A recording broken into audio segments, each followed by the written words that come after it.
sinners in the hands, okay, sinners in the hands of an angry God, a hellfire and brimstone sermon that depicts all humanity suspended above the realm of the dead, completely at the mercy of God's righteous indignation. You hang by a slender thread.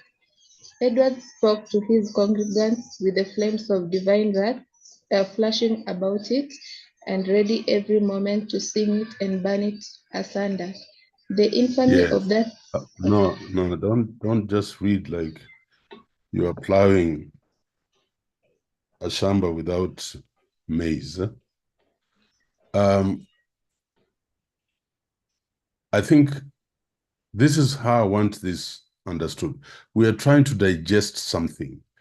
And when I come to reading passages, I will subject you to what we call writing synopsis.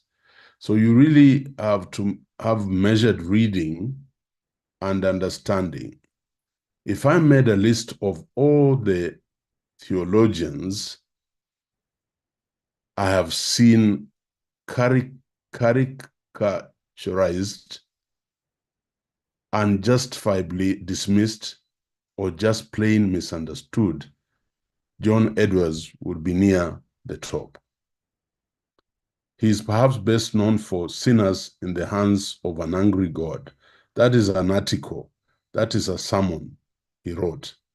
A hellfire and brimstone sermon that depicted all humanity suspended above the realm of the dead, completely at the mercy of God's righteous indignation.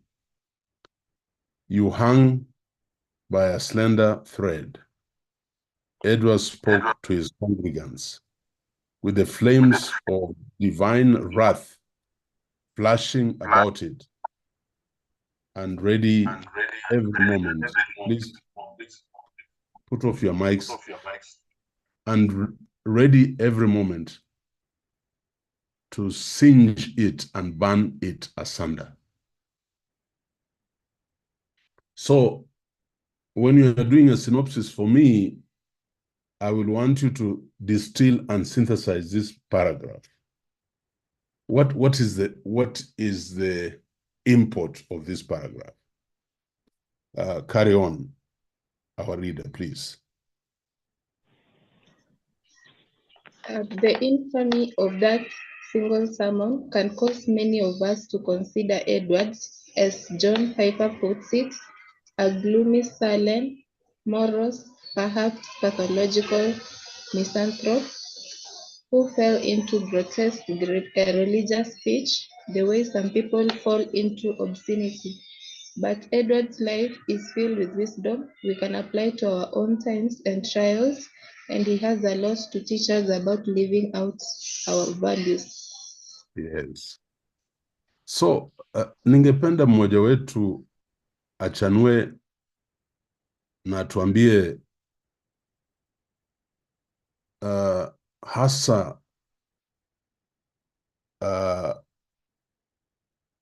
these two paragraphs tell you what about Edwards?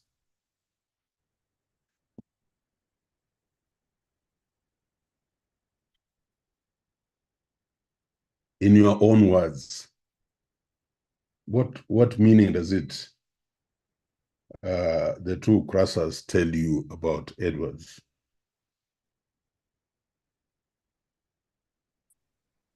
And perhaps why is he characterized thus? Remember, this is a master's class. So we're lifting you up into another space in terms of comprehension and distillation of material. Yes. If you are ready, just go ahead. I know these hands are people who are waiting to read, but I want somebody to say, this is what I think. Good evening, okay. Prof. Good evening. You are who, please? This is Helen Ombonya. Please, yes, thank you. Jonathan, was a theologian who was, maybe his works made him to be unjustifiably dismissed. So he didn't have attention of so many people. That's what I'm getting from the passage. Okay.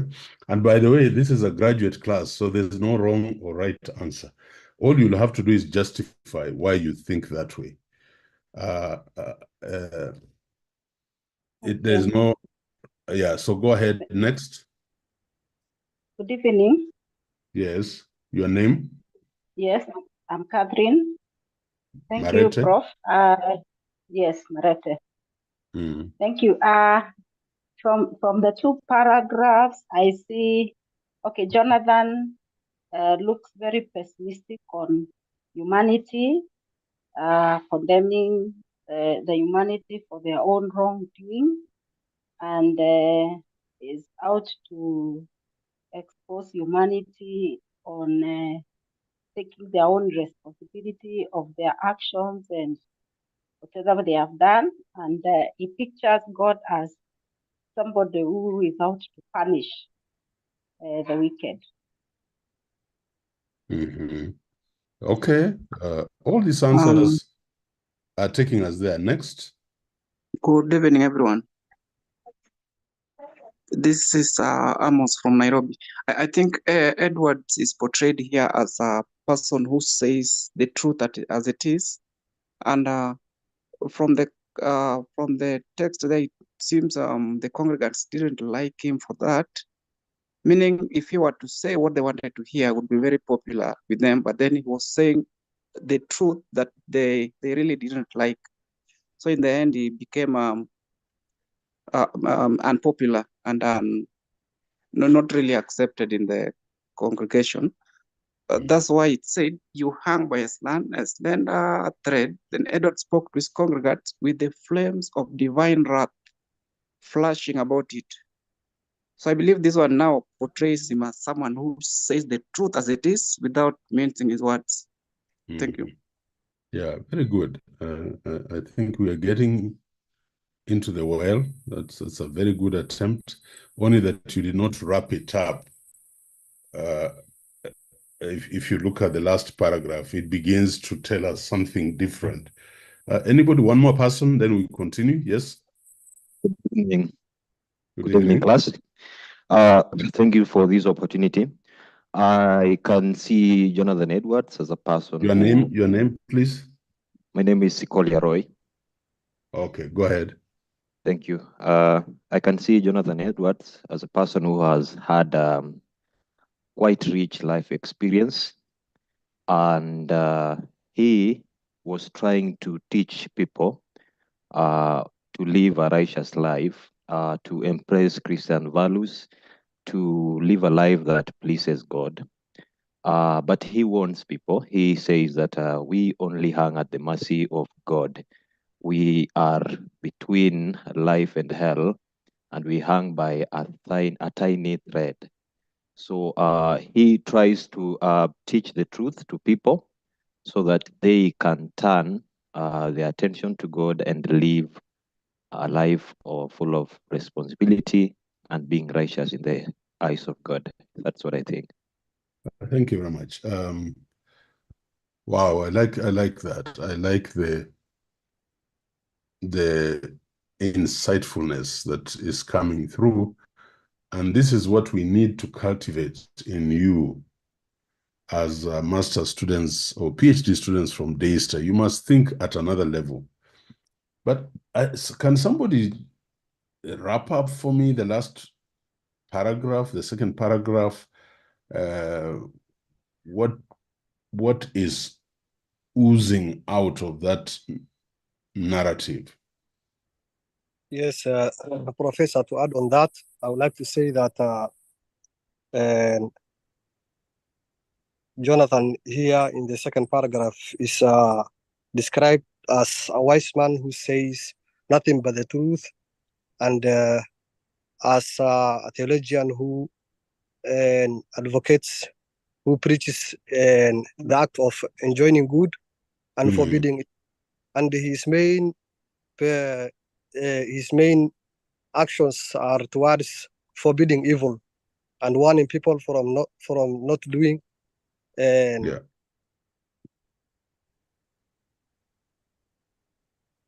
Hello? fire. Mm-hmm. Yeah, you you got cut off, but I think I liked your thoughts. I saw where they're going, but I just wanted to learn this, that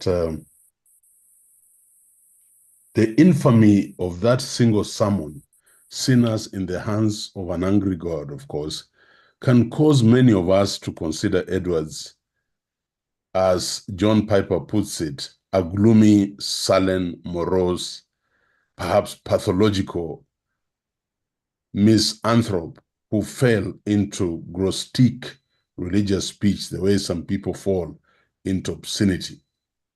You can see the contrast here. But Edward's life, and that's filled with wisdom, we can apply to our own times and trials. And he has a lot to teach us about living out our values and being God-fearing. I think it's John Hagee, one of the preachers, that reminds me of John Edwards. He tells you as it is. Second reader, who was Edwards? And the second reader, you read, who was Edwards? Hello. Yes. Can you hear me? Yeah, we can hear you. Go ahead. In reality, Edwards was much more than a fire and brimstone preacher. Sinners in the hands of an angry God constitutes only a small part of his writings, as a quick glance at his many sermon titles will prove. And so, Edwards faithfully studied and affirmed the doctrines he found in the scripture. Those doctrines weren't relegated only to his Sunday pulpit. From the time of his conversion as a late teen, Edwards showed a remarkable internationality in living out all his life to the glory and praise of God. Yeah, Edwards showed a remarkable intentionality in living out all his life to the glory and praise of God. I want you to continue and read us thinking well. Part of Edwards' internationality resided in his intellect. His sharp mind is evident in his many writings, in which he will often make long, detailed answers to questions some of us may struggle to even comprehend. In Jonathan Edwards and the Ministry of the Word, scholar Douglas A. Sweeney goes so far as to call Edwards the most influential thinker in all of evangelical history. Yeah, stop. Yeah. So his intentionality resided in his intellect. That is my aspiration, that in this class, people will almost read who we are as master students of leadership and policy studies, and also values from our intellect. And you develop intellect by writing. So I'm going to insist that we will do many term papers, not recalling what you have learned from me, but putting your thoughts down so that I can see them. Reader number 3, carry on from that paragraph. Thank you. Indeed, Edwards had an incredible mind. He began his study of Latin at age 6, and he entered Yale by the time he turned 12, eventually graduating valedictorian of his class. After beginning his master's degree at 17, eventually graduating valedictorian of his class. That means first class degree, yes. Okay, thank you.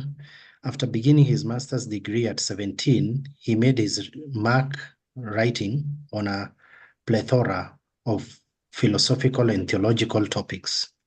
When reading books too, he often had a pen in hand not to record the thoughts of others, but to note his own ideas and musings.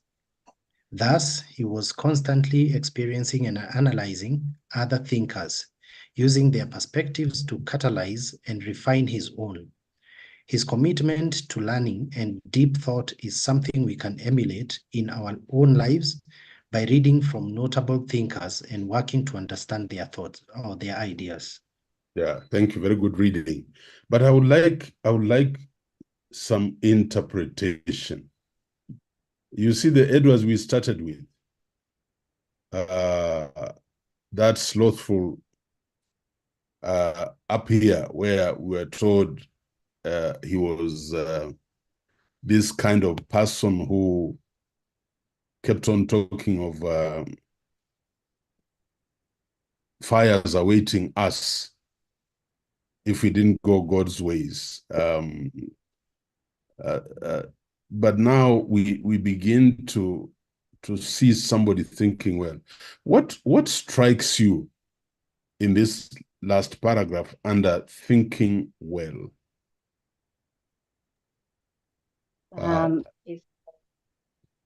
Thinking well, Elizabeth Mumbo, yes. Then Laura, then Yusuf, Mukhtar, then Miriam. Just those four. What in your own way? You mean about thinking well?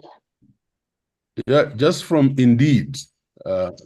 Indeed, Edwards had an incredible mind up to the end. It means he's intelligent, he's confident to express his views without any fear of anybody's thoughts. And he's committed to further his expressions as long as they will have impact on the society. That is Laura, isn't it? Elizabeth. Elizabeth. Is that Elizabeth? I'm just wondering. Yes. As an intellectual, is that how much that paragraph excited you? I was expecting to hear a little more. But next. Thank you, Prof. It's Laura here.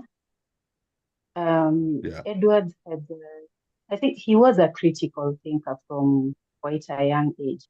He didn't, for him, I don't think he took anything at face value. And whatever got to him, he applied a thought process to it. And it's amazing that he was not writing what he was reading, but rather what he was reading would spark ideas and thoughts in him. I find that quite incredible. So I think he was a very deep thinker and did not take anything at face value. And now going back to his sermon on sinners in the hands of an angry God, he must have been a deep reader of the Bible, and he looked at it as it's like humans, whether you did the right thing or the wrong thing, you'd still be at the mercy of God. So it is you to think which way do you want to go. Thank you. Okay, thank you very much. Mukhtar, was it Mukhtar Yusuf or somebody? Yes, Professor. And understanding, and he was a very intelligent person who was able to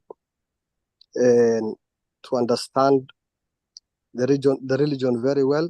He did his classes well, and besides that, He was caring and concerned about the lives of others in terms of religion, in order to guide them to the right way. He was also analytical, and he had always given chance to listening to others in order to understand their thoughts and help them and go the right way. Very good. Very good. Miriam? I like that thinking, Yusuf. Tells me something about your mind. And actually the big issue here, I would like you to note that maybe I shouldn't say that. Let me listen to Miriam. Yes.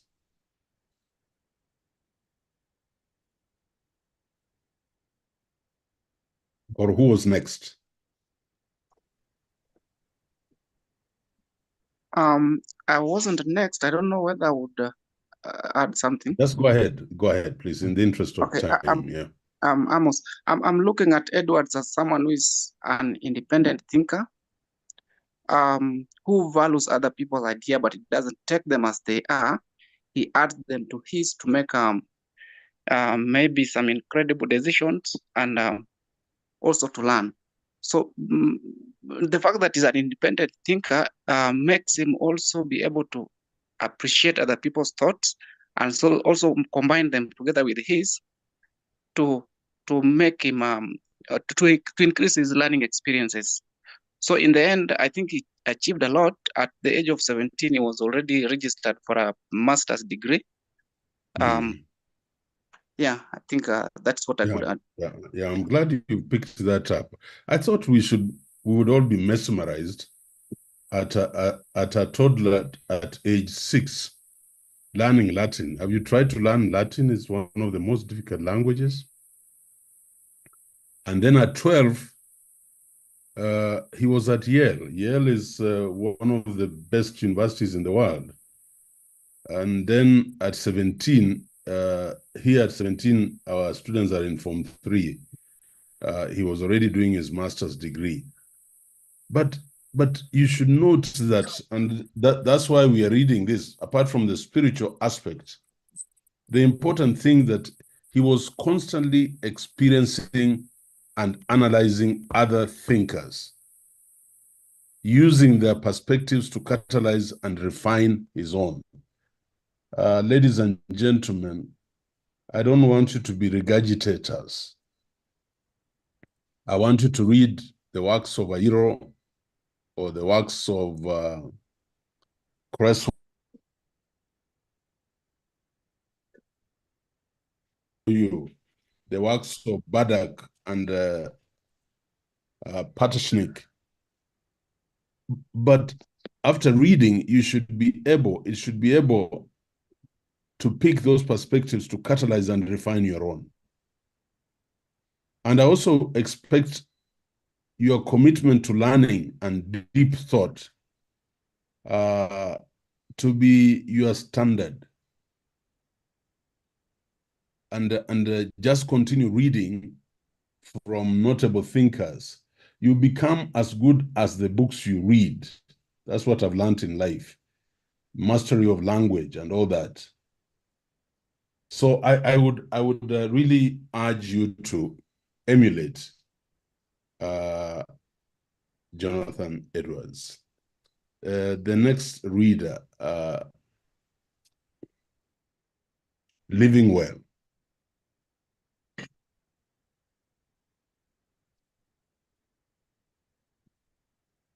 Do I continue?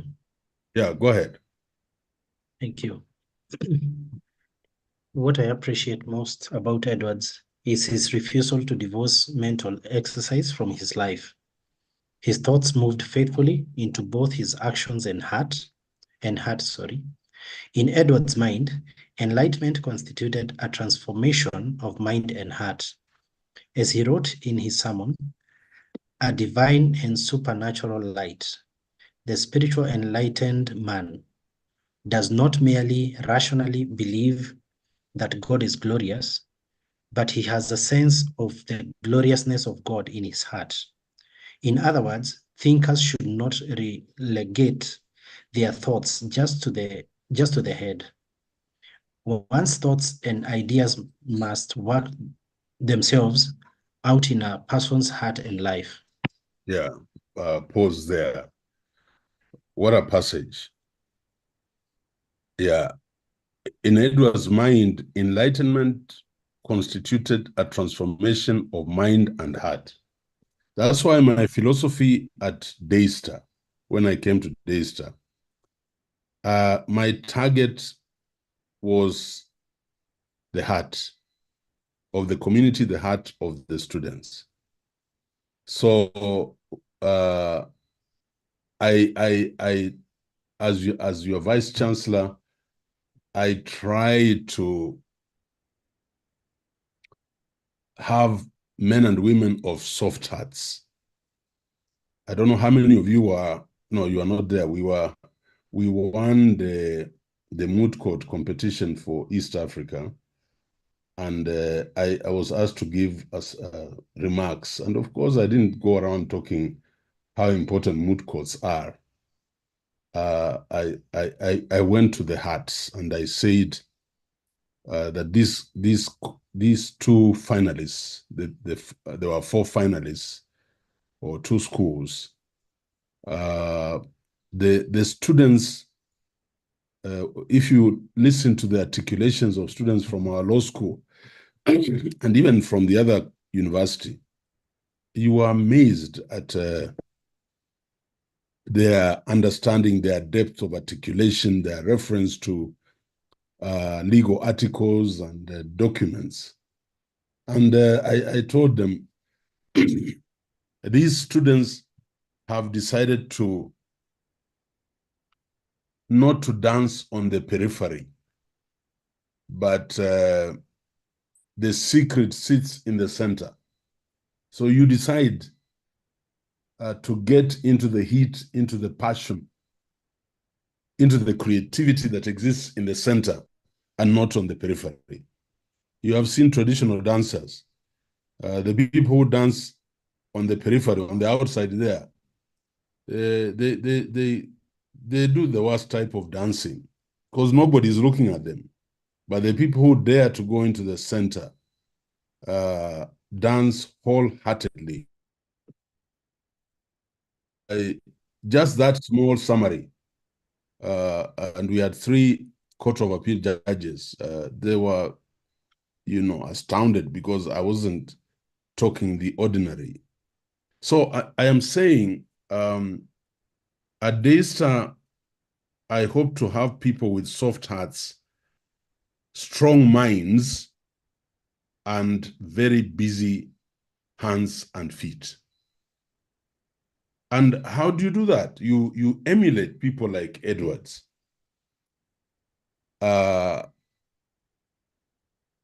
So it is very interesting when he says that the spiritually enlightened man does not merely rationally believe that God is glorious, but he has a sense of the gloriousness of God in his heart. Yeah. So the fruit of the Spirit, Galatians 5:22-23, tells us about the fruit of the Spirit.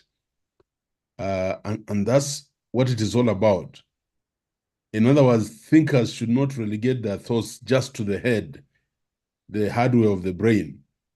One's thoughts and ideas must work themselves out in a person's heart and life.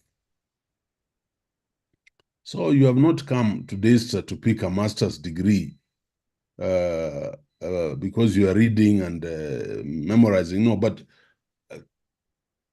having gone through us, you should see a transformation where your mind is intertwined with your heart as you make decisions in your life. I want the next reader to pick this paragraph because we're just about to finish, and that reader will finish the whole reading. Who was that? Please come quickly. Yes, Professor, that was me. This is Joshua. Yeah, Joshua, go ahead. All right. So let us continue with our reading. For Edwards, this meant extreme intentionality in everyday living. In Jonathan Edwards' Alive, George M. Madsen notes that Edwards would often rise as early as 4 a.m. to begin his 13-hour-long workdays. Throughout his work, he'd pray, read, study, prepare sermons, and counsel his parishioners. He aspired to live constantly in the awareness of God's presence, often incorporating intentional fasting and additional prayers into his life. While we may not be called to mimic Edward's specific practices, we ought to pursue an alignment of our lives with our values, even if it's as simple as being a better family member or friend to someone we know. Yeah. Learning from Edwards. No, just pause there. Okay. I want you to, and I don't want answers from my class. I want you to tell me, what time do you wake up? Have you seen these people? They tell you today is a weekend, so I'll wake up at 10. By the way, just waking up and having a demanding routine around you makes you a better person. I had the opportunity to work for the late President Moi. And President Moi, every day until he retired, at 4 a.m., he was in his gym in the house in Kibera. And 5:30, he was in State House every day. Either State House Nakuru or State House Nairobi or State House Mombasa. In punishing yourself just by the kind of life that you lead. And I just want you to think about yourself. And if you intend to be great, you must know that it takes a set of hours to build that greatness in you. Please finish that paragraph. Okay. Learning from Edwards. Edwards is more than a single fiery sermon can tell us. For whether or not we agree with the specific tenets of his theology, we can all marvel at Edwards' commitment to constantly align his mind to his life.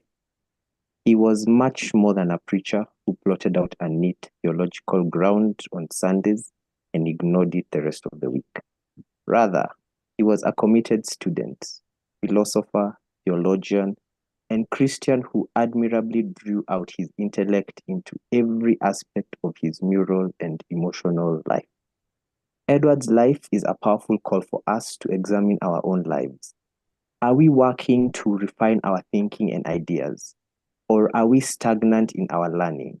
And perhaps more importantly, do our values shine in our lives, or are they just concepts we claim to believe? Thank you very much. So, ladies and gentlemen, Edward's life is a powerful call for us to examine our own lives. The question is, are we working to refine our thinking and ideas? Or are we stagnant in our learning? And perhaps more importantly, do our values shine through in our lives? Or are they just concepts we claim to believe? So that is my devotional message today. And it was in the form of this spiritual discourse.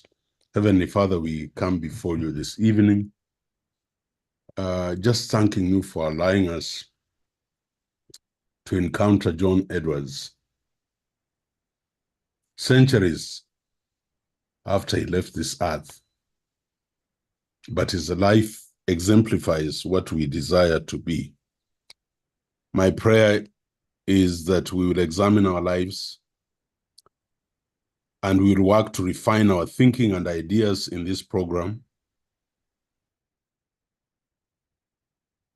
Let our values shine through in our lives.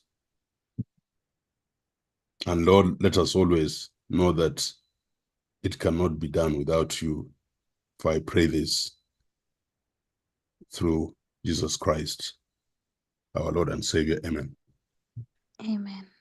Yeah. Amen.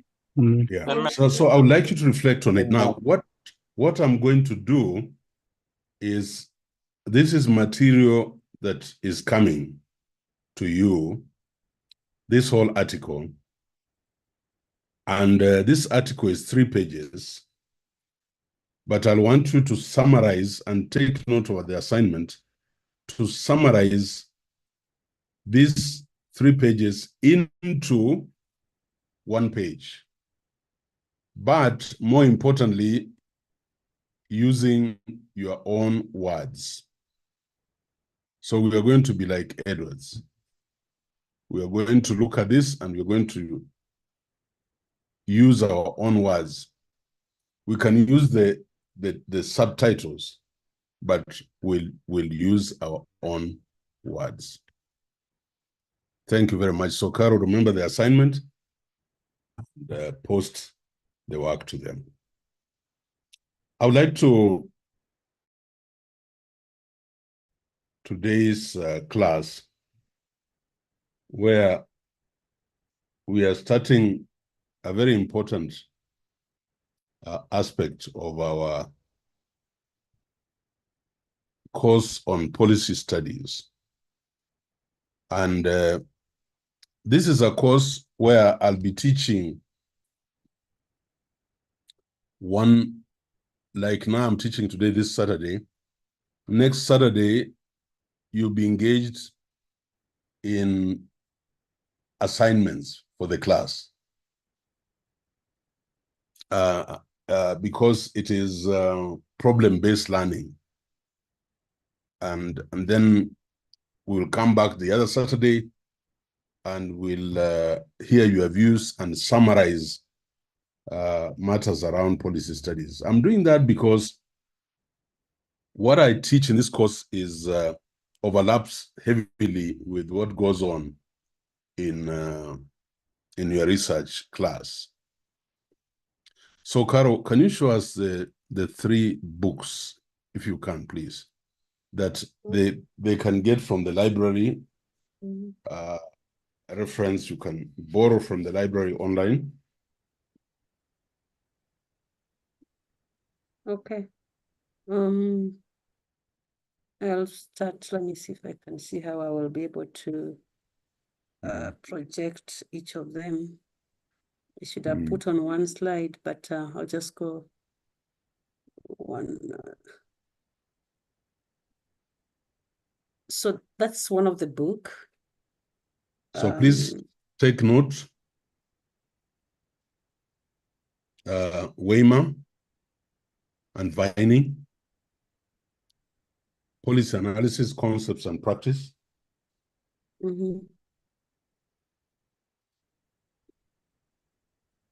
So you can look for us, Policy Analysis, Concepts and Practice by David Weimar and Aidan Vining, R. Vining. I don't know if it's the 6th edition. If you look at this is a 6th edition. So, and hopefully you have been able to take note of that. Then we can look at the second one. So the second one is this one here. Sorry. I'm just trying to expand it before I share. Again, a 6th edition. Okay, sorry. Okay, it's not expanding as much as I wanted, but I can expand it as that. So let me just share as it is. I don't know if you'll be able to see that. So we have this one.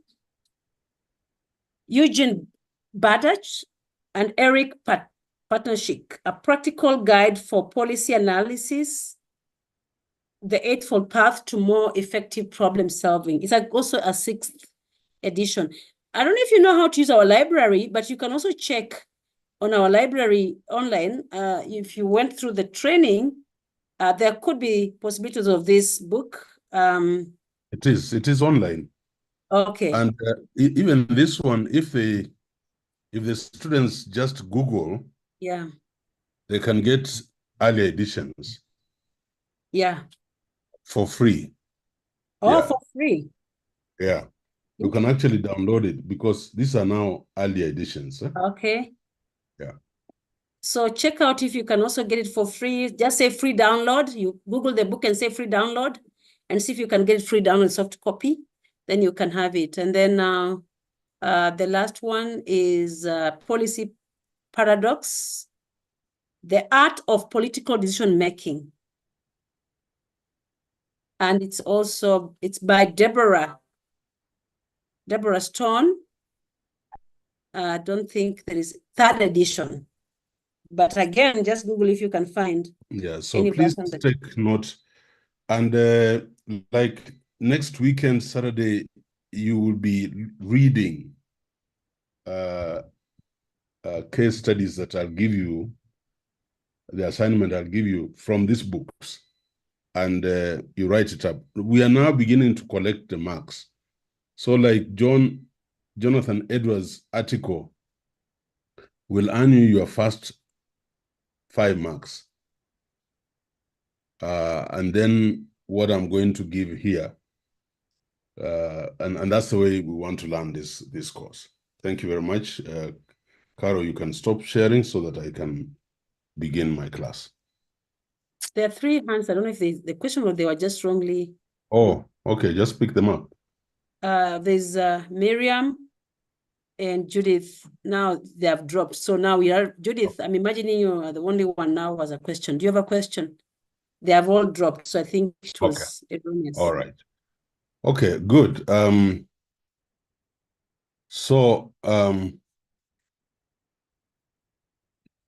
We are getting into a very interesting area, and that is the area of public policy. Your attention, because this course is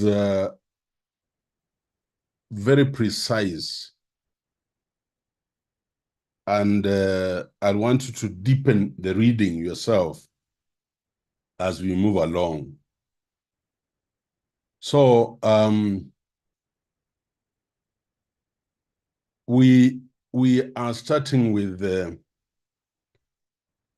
what is public policy, but this is public policy is genesis and significance. Sorry.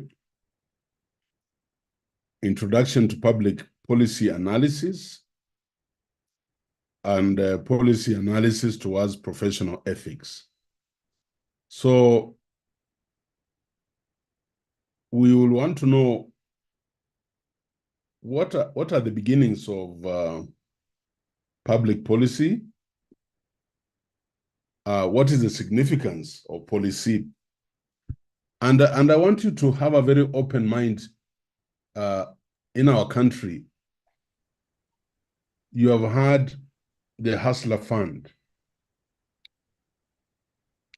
You have heard of the funding model, the university funding model. We are living in very interesting times. You have also heard not too long ago about NHIF disappearing and something else coming, CH something, I don't know what. These are all policy intentions And now this course is teaching you how do you go around formulating a policy, implementing a policy for the public good. So we'll have a lot of discussions. In Kenya, we have very interesting and what can I call it? People are extremely excited about trying to be seen to be different as a regime and doing the wrong things with policy. We now have CBC and so on. So what is public policy? And we want to look at its genesis and significance, and what is policy analysis. And when we do policy analysis, for me, I am looking at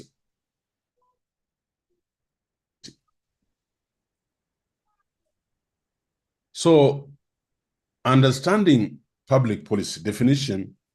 Public policy refers to the decisions and actions taken by government to address public issues. So you see the decisions taken by government to address the curriculum change, to address the health sector, to address the infrastructure, Jomo Kenyatta, Adani business. So the intention of a public policy, it refers to decisions and actions taken by government to address public issues. So I am very careful not to lean onto education, but to try and traverse all the areas. The key characteristics that determine public policy are public interest oriented. So you noted when the government came into place, it had a different approach to subsidies. In the name of public interest, there is legislative or regulatory in nature. So it has to be taken to Parliament to become a law, and it is intended to regulate that area. And then a public policy must involve a range of stakeholders. So there is stakeholder participation. And I want to hear some of you, when you are doing policy briefs for me, to tell me how do you ensure public participation. What is the genesis of public policy? What is the genesis? How did it all begin? I think it's important for you to note that the historical context, evolution from informal decision-making during the barazas, where people would sit in their communities. And then when we became a nation, you then have a structured policy approach. You saw the finance bill of 2024. That's what we are talking about, a structured approach to the policies that we enact.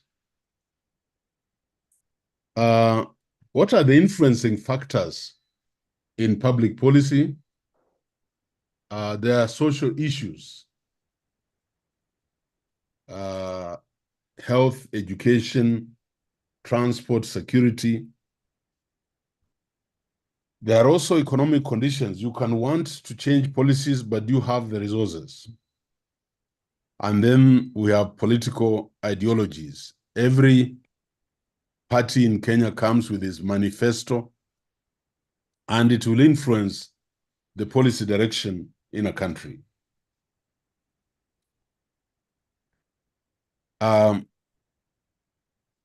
What is the significance of public policy? What is the significance of public policy?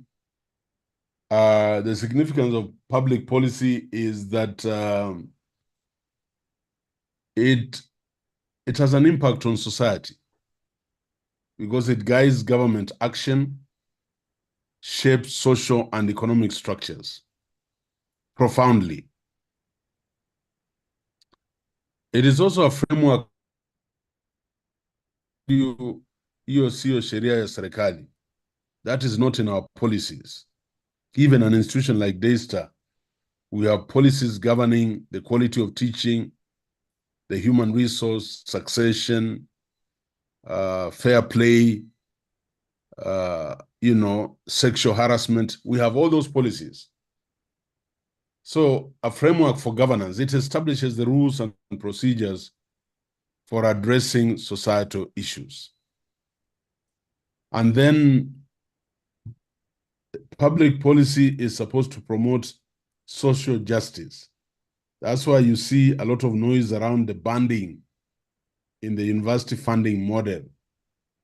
And it's supposed to aims to rectify inequalities and promote well-being. That's why many Kenyans are arguing that I don't think this new funding model will result in equity among the different social structures in our country. So that is public policy, and it is inevitable that if you want to be a nation, if you want to be an organization, if you want to be a company, you must have policies established. For reasons that we have said, why do we have these policies established? And what is the significance? If you have good policies, you'll govern.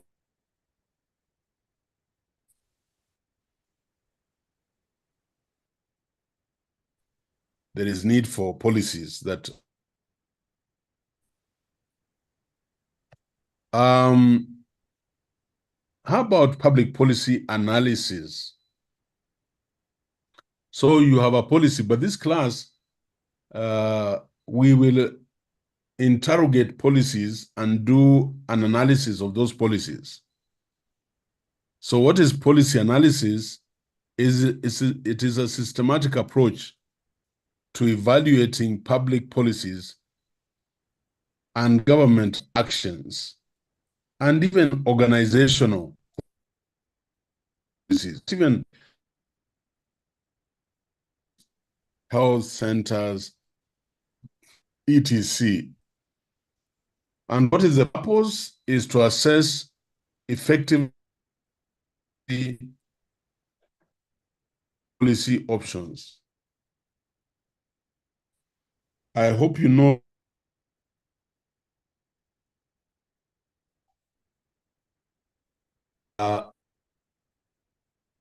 for governance and then causing impact on society, then allows us to say that is the purpose of having a policy. And when we are doing policy analysis, we are evaluating these policies and the actions that come out of those policies. And the purpose is to assess whether they are effective, they are efficient, and equity, and that equity is achieved in every policy option, even for a school or a university or a company. I want you to note that when we do policy analysis, or when we're talking about policies, by its intention, it becomes interdisciplinary in nature. So it draws from economics, sociology, political science, religion. So just note that if it is affecting the wellness of society, then it has to be interdisciplinary in nature. And when I'll be trying to justify policy formulation and policy analysis, I will digress and go into economics because, ladies and gentlemen, everything on this earth is about economics. So don't fix the politics of a country. Don't try to fix, you know, the governance and so on if the economics is not right. You will not move.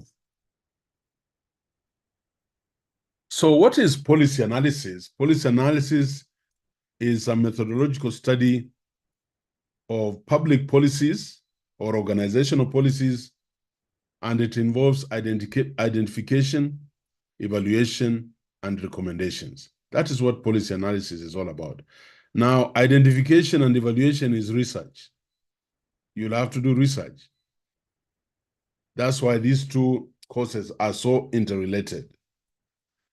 And the goals of policy analysis are to address specific public problems, like now the university funding model in Kenya.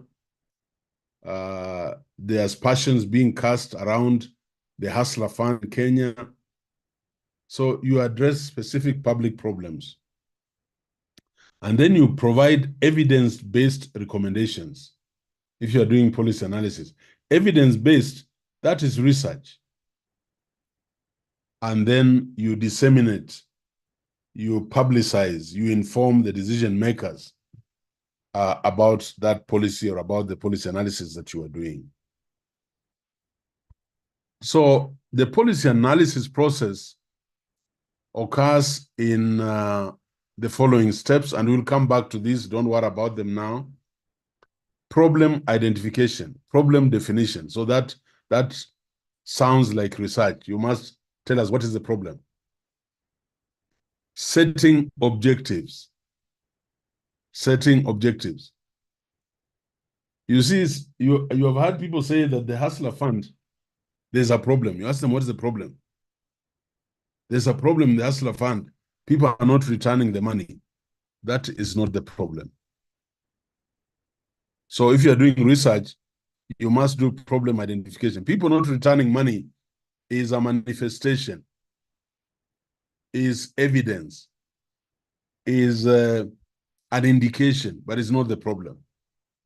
Then setting objectives that you're going to chase in the study, and then identifying the policy options, what then should happen. You analyze those options. And so you develop several scenarios, and then you analyze the options and you make recommendations. So I hope, being my students of research, you are beginning to see that, my God, this thing called policy analysis is actually data collection. It's about stakeholder engagement, and it's about feasibility if you're going to do the right policy analysis. Tools and techniques in policy analysis. This looks like research. We shall do quantitative techniques, surveys, statistical analysis, and predictive modeling. We'll give models of the scenario, like the Hustler Fund, or the funding of CBC. You'll be giving a model. You'll be looking at models and then saying this is economically viable. So that is quantitative techniques. There'll be qualitative techniques, as we started with research, although we have not yet gone deep. But you'll have to interview people about university funding. Interviews. You saw HE in KICC with students. Qualitative techniques, case studies, You have to look at funding model in America, funding model in Germany, funding model in South Africa, funding model in Tanzania, and then focus groups. You bring people for discussion. So we'll use both quantitative and qualitative techniques in policy analysis. And then there is policy evaluation frameworks. Now this will get into econometrics a little, but we'll set up logic models.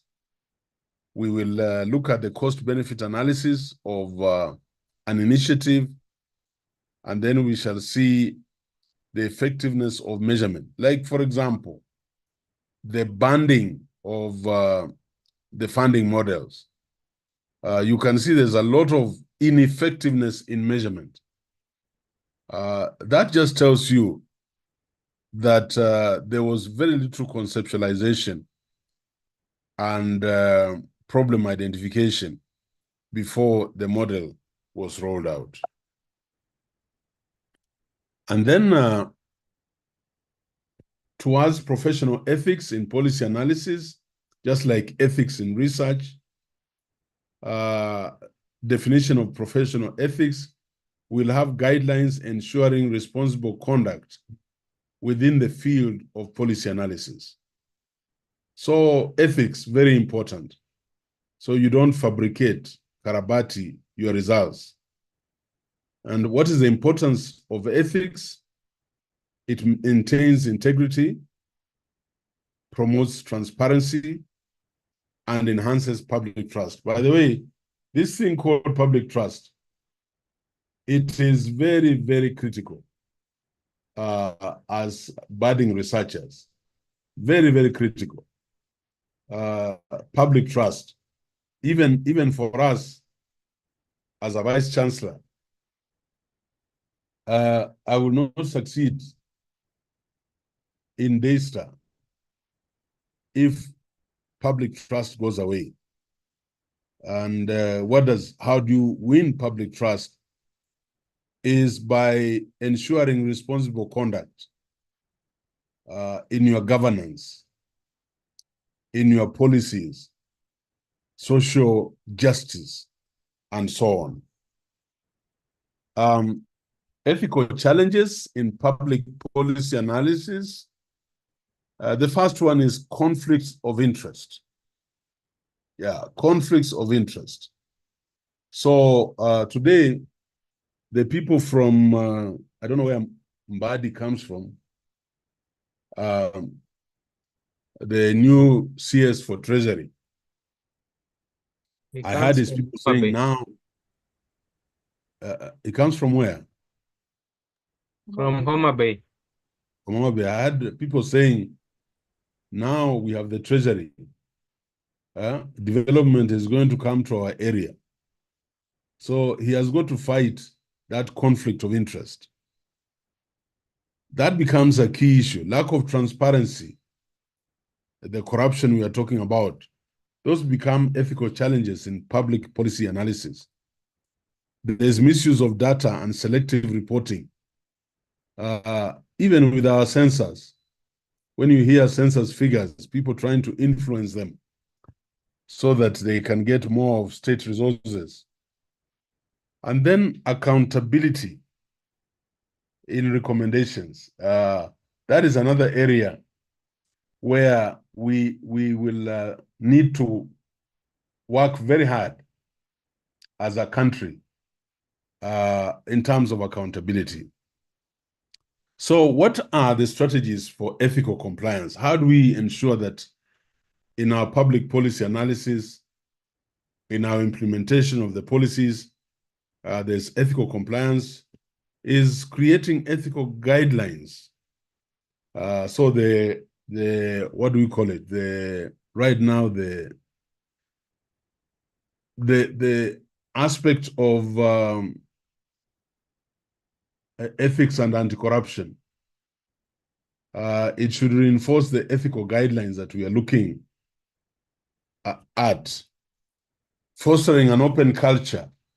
I was telling, well, I don't know where I was. No, I was giving a lecture on integrity and ethics. And I was telling people in DASTA, when I told my finance people we are going to Senate and we are going to open up our books, tell them how much we have received, tell them how much we have spent, tell them where we have strains in budgeting and funding. People said, no, you can't do that. You know, financial matters are very confidential. I asked, confidential to who? So you must foster an open culture, and everybody should know, so that when I ask a school, how much are you producing? How many students are you recruiting? Is that program viable? Everybody understands. And then more importantly, ensuring fairness. You know, a lot of challenges we have in public policy is just fairness. You heard of this situation where at a national institution, we had very skewed hiring of people. You know, where there's no fairness, you get into ethical complications, a lot of ethical complications. But you can trace it back. There are simple statements like Kenya is a company and therefore shares. It sounds politically very attractive, very powerful messaging. But the implications down the road is what we are seeing now. Yeah, is what we are seeing now. So ensuring fairness in public policy analysis, in public policy implementation analysis is very, very critical.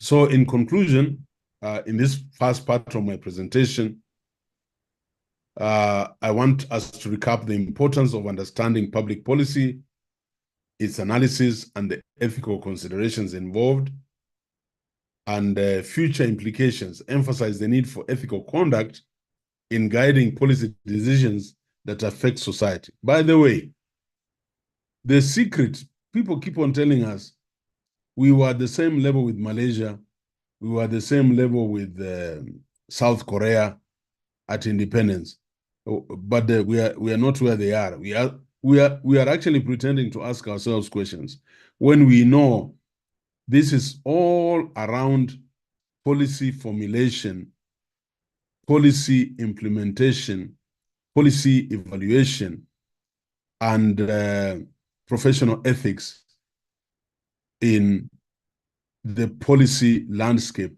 of the country. If we did all that, by the way, Kenya would be a developed country, far ahead of South Africa, far ahead of Egypt, because of the industry of Kenyans and the resources. Somebody was saying that France receives 70 million tourists. Italy receives 100 million tourists. And there's nothing, basically. But Kenya, when it has attained 2 million tourists, oh, we celebrate. But look at Kenya, the landscape. Look at our national parks, our hotels. Our runners have done us proud. People will just be coming from all over the world to come and see where did Kipchoge come from. So Eldoret would be a place teeming with tourists, studying the climate, the altitude, and seeing how this influences, runners, world-beating runners. But we don't get them. There is a security angle to it. And these are policies. We can decide to have very elaborate security measures that everybody feels at home in Kenya, particularly our tourists. And we can jump from 2 million to 10 million to 20 million at a go. So I'm trying to tell you this. The way we live, the way we exploit our economic resources, the way we govern our country stems from policy formulation, implementation, and analysis. And that's why this course is very important. And I'm hoping that by the time I finish with you, you will have a better mind to understand the dynamics that really have put us where we are, or if you are given an institution, how do you move it to another level? I would like to pause before we go to part 2 of this presentation. I was just introducing the topic. Any comments? Evans Cheriot. Good evening, Prof. To you. Thank you for the opportunity to speak to this, to talk about the issue of policy. So, Prof, mine is not even, it's a question that I asked a friend, and I asked him whether we can change our country. Yes. You know what he told me? It's near to impossible. Because what happened? He told me that you cannot plant an avocado and expect to harvest bananas. He said, the problems we are experiencing as a country is because of the foundations. You talk about the foundations, that the foundations, our forefathers who laid the foundation are the people who made the mistake. That every time, for example, I get you're talking about I'm given to an institution. What I will be thinking about is how am I going to benefit? I'm not going there to serve. I'm going there to think, to harvest. I go there, for example, I get employed there. I'm thinking if I'm given you give me some work to do. I will not mention an institution whereby there are some 2 gates that were built and then the math is not adding up. So he was telling me that the issues, if we need to address the problems, the way you've said that people are getting pregnant and then people are saying the challenge is the pregnancy. The challenge is not the pregnancy. The challenge, there are some other issues around the pregnancy. So he was saying that, unless we address the foundation, we will still be talking about comparing Kenya and Malaysia, Kenya and South Africa, Kenya and maybe Egypt, but still we have not addressed our issue. So maybe, Prof, you can also talk about the foundation. How are we going to maybe address the foundation? Because of course, yes, we have good policies. You say that, even the issue is that the policies that we have are bad. The policies may be good, but the way our mindset is being built that now when you get an opportunity, you need only to harvest, enrich yourself. Yeah. So that's it, Prof. Maybe you can also expand on that. Thank you. Yeah, I agree. Yeah, and I'm going to come to that hopefully tonight, if not the other Saturday. But as we get into this, these aspects will come to the fore. I want to ask you, Kibaki, as a president, he came in when he was, really ill, not even sick, ill. But Kibaki was a stickler for policies. When just look at the cabinet that Kibaki appointed when he came to power. It followed every aspect of the Constitution, which is a national policy document. Just by doing that, stability was achieved in the country. And, in the first 6 months, our economy had been turned around. I think we must have policies that are self-enforcing and regulating. I also think that it is very important for us to be able to demonstrate in that little space where you have been given. So if God has placed me in Daystar, I should demonstrate adherence to the expected standards set through the policies and practice ethical professionalism. And if we did that in our little space, wherever you are, that little space wherever you are, I think the summation of all those efforts will create a wave that will redefine our nation as we move forward. And it can be in many, many sectors. So yes, I like that thinking, open-mindedness, Cheriot, and that's why you are in this class. Begin to open your mind, even where you are, those of us who are principals of schools. How do we ensure that the professional ethics are upheld? And how do we instigate policies that follow the framework that I've given? By the way, all these notes, you'll get them. How do we do that? So yeah, that's why we are here. Njeri, Ngige, and then Bernard Wandera. Thank you, Prof, for this insightful introduction. So my question basically is on, is public policy, the heart of public policy, then ethics and integrity? Because throughout the discourse, we're looking at public policy as instruments and guidelines that are at the heart of the people. So can we say that ethics is indeed the heart, ethics and integrity, the heart of public policy? Yeah. Yes. Yes. One of you said they attended the lecture I gave on this area of ethics and integrity. That is what it is all about. I've had a crisis the last 2 weeks. We have never seen such an influx of undergraduates and even masters in this university. So we wake up and we have over 2,000 students, and over now 1,700 have reported.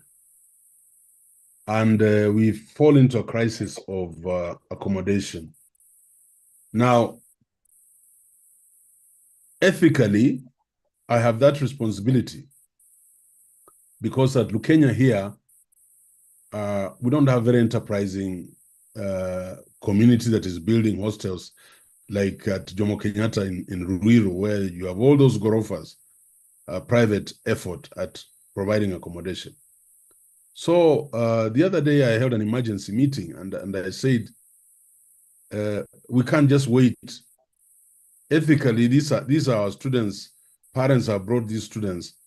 So we are going to make a decision to start immediately the construction of a hostel facility for 200 students.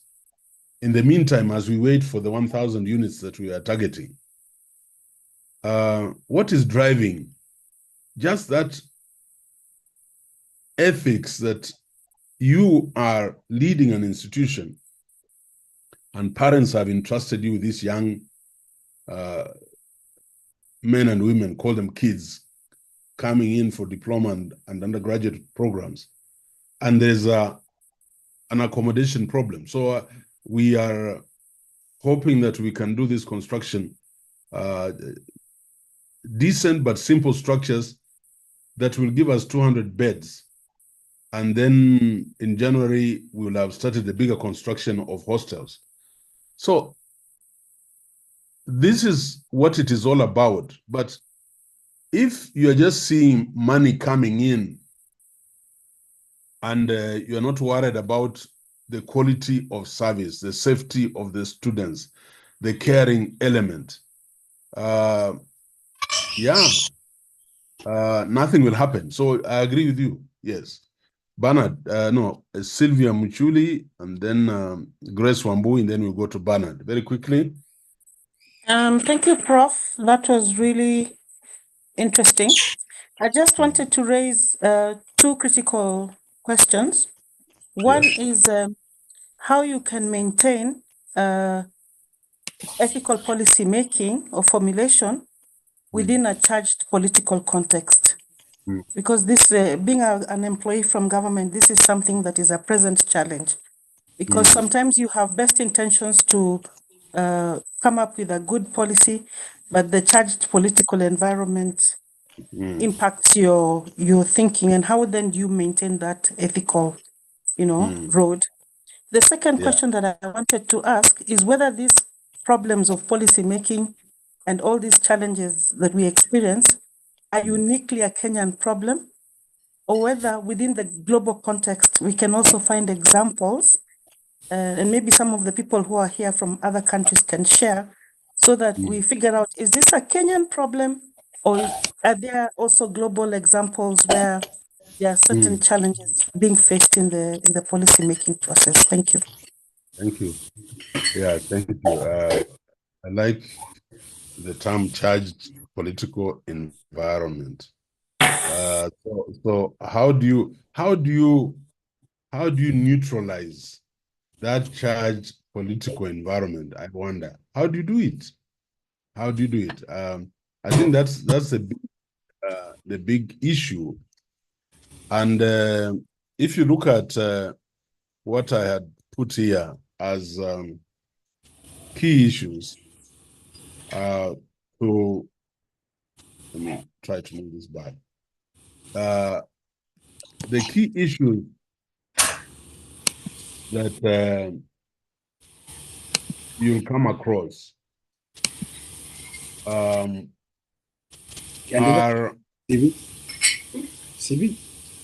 you see what you must avoid, and this is, it doesn't matter whether you're a pastor or a bank manager or a vice chancellor or a headmaster or wherever you are, you must fight conflict of interest.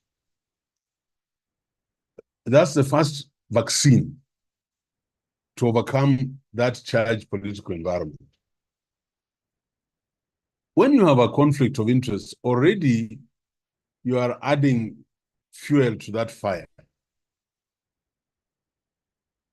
Lack of transparency. So, are you prepared to be transparent?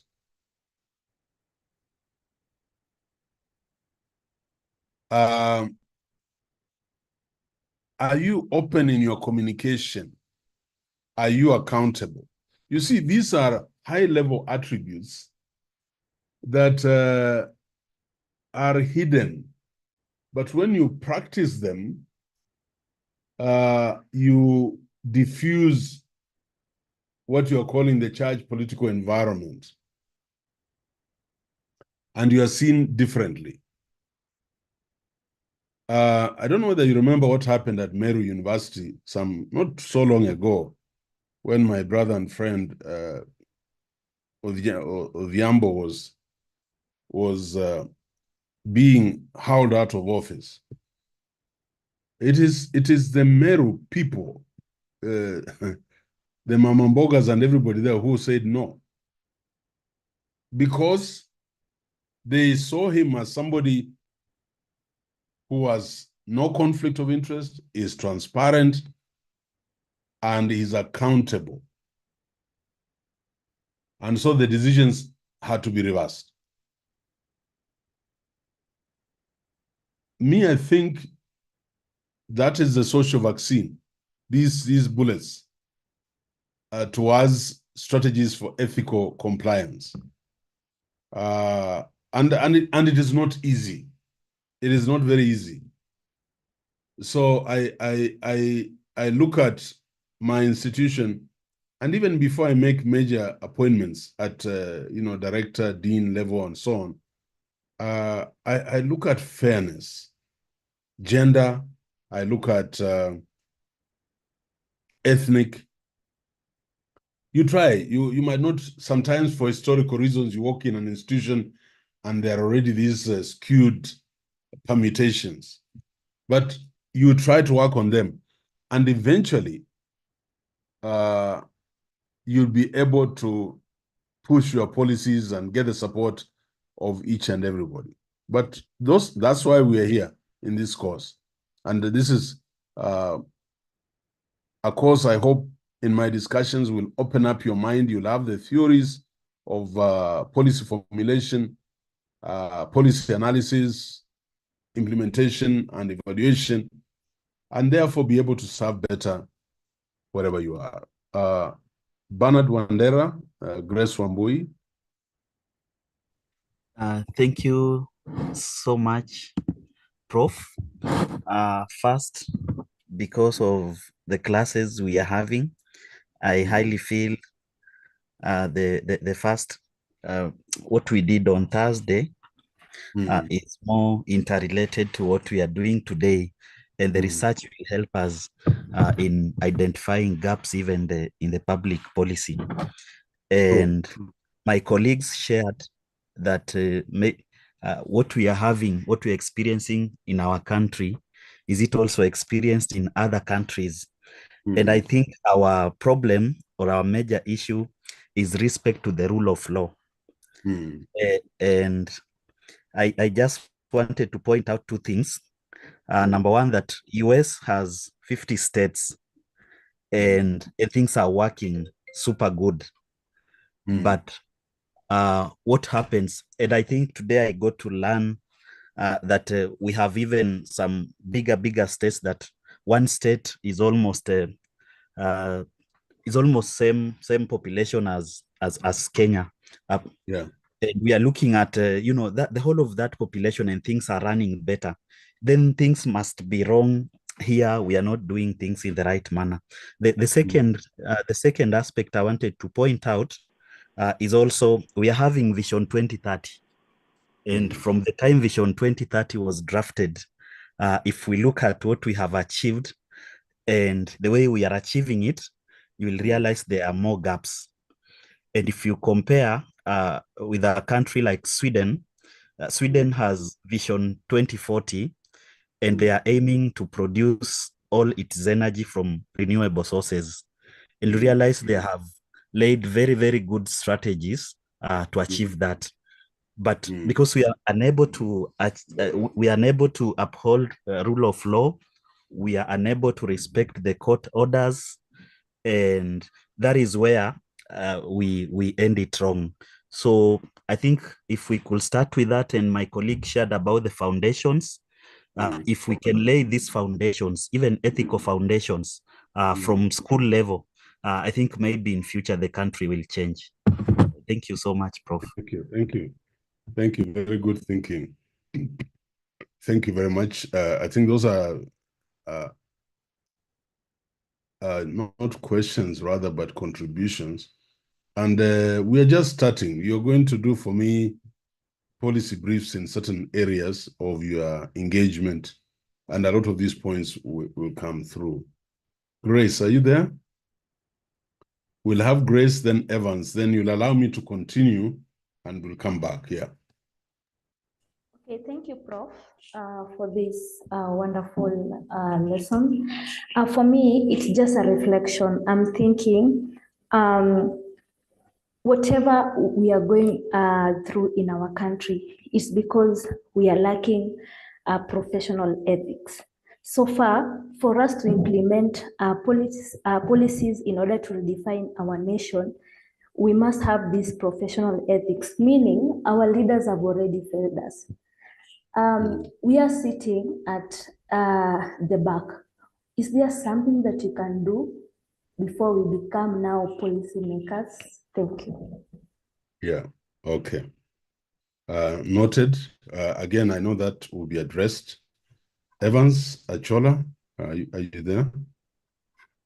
Yes, Prof. I just wanted to comment that in regards to this nice topic, I would really say that probably in societies we lack basically leadership. I would say example of Tanzania. We really know how it began to be transformed with Magufuli. And Kenya, the late minister, John Michuki. Well, we could have good policies, but with no proper leadership, then people are headed nowhere. Like Daystar here, we are offline students, but we are really looking into Prof's leadership. That's only my comment. Okay. Thank you. Lucivia, Peter, are you very briefly? Thank you. 2 minutes, Professor. Yes. Professor, can you get me? Yes, we can hear you. Yes, please. Thank you so much, Professor. My question was almost the same as Sylvia's. But before I ask the question, you just realize that when you get to a new organization, for example, you want to practice some ethical professionalism, you get a lot of stumbling blocks. You want to introduce new things which can be transparency, which shows transparency. People the wicked start shooting you secretly. But I like it because you have energized me on what to do, to do. Yeah, in fact, I'm very happy, Professor, with that. I had issues when I landed to my new station, but you have helped me how to go about it. And colleagues, this will come even clearer when we are doing the leadership course, where we'll give you approaches to leadership, how to overcome resistance, how to overcome the hiddens, those what you're calling evil forces and so on. That challenge, as a leader, you must be able to manage that. I really would like to stop, but let me be fair to Judith. If 2 minutes only, Stephen and Brenda, then I can go on to the next.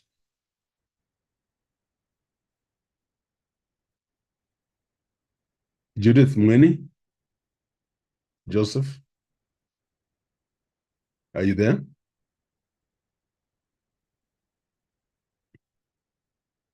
Or maybe I could go first. Maybe I could go first if she's just go ahead. You are Stephen. Are you Stephen? Yeah. I'm Stephen Okinyi. Yeah. And thank you, Professor. I'm honored to be here. I just wanted to ask that maybe this question would be coming later, but I could pose it at this point. Could at some point policy be limiting, especially if it is cast on stones? You gave us an example where you had a crisis and you, within a short time, you were able to decide that you are putting on a 200 capacity hostel. If the policies did not allow that, for instance, could policies also be limiting? And in that case, how do we balance? Thank you. Yeah.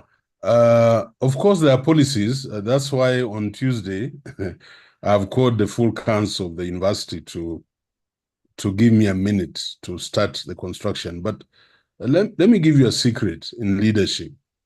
Always demonstrate performance.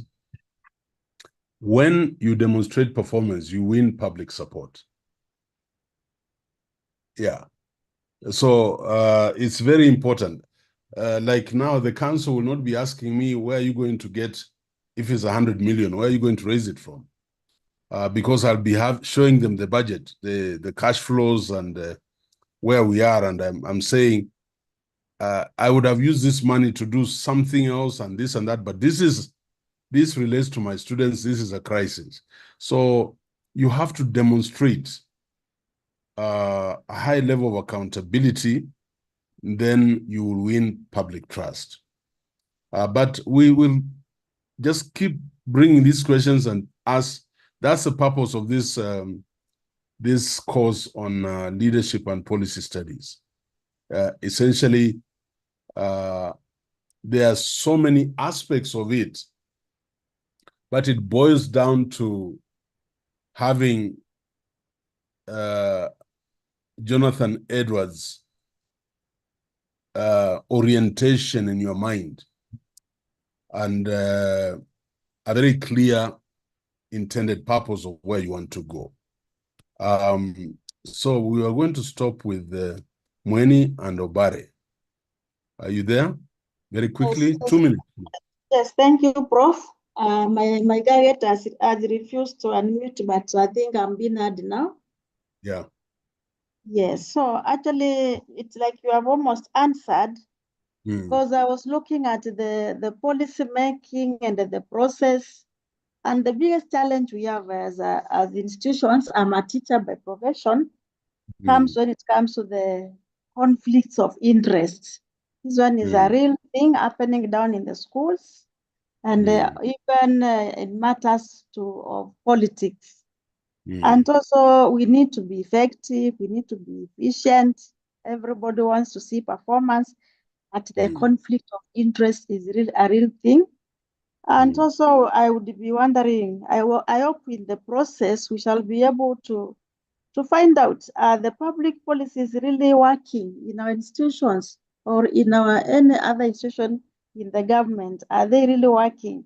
I think this is quite enlightening, and I want, my wish and my prayer was if every leader would undergo such a training, and especially by a Professor Ayiro.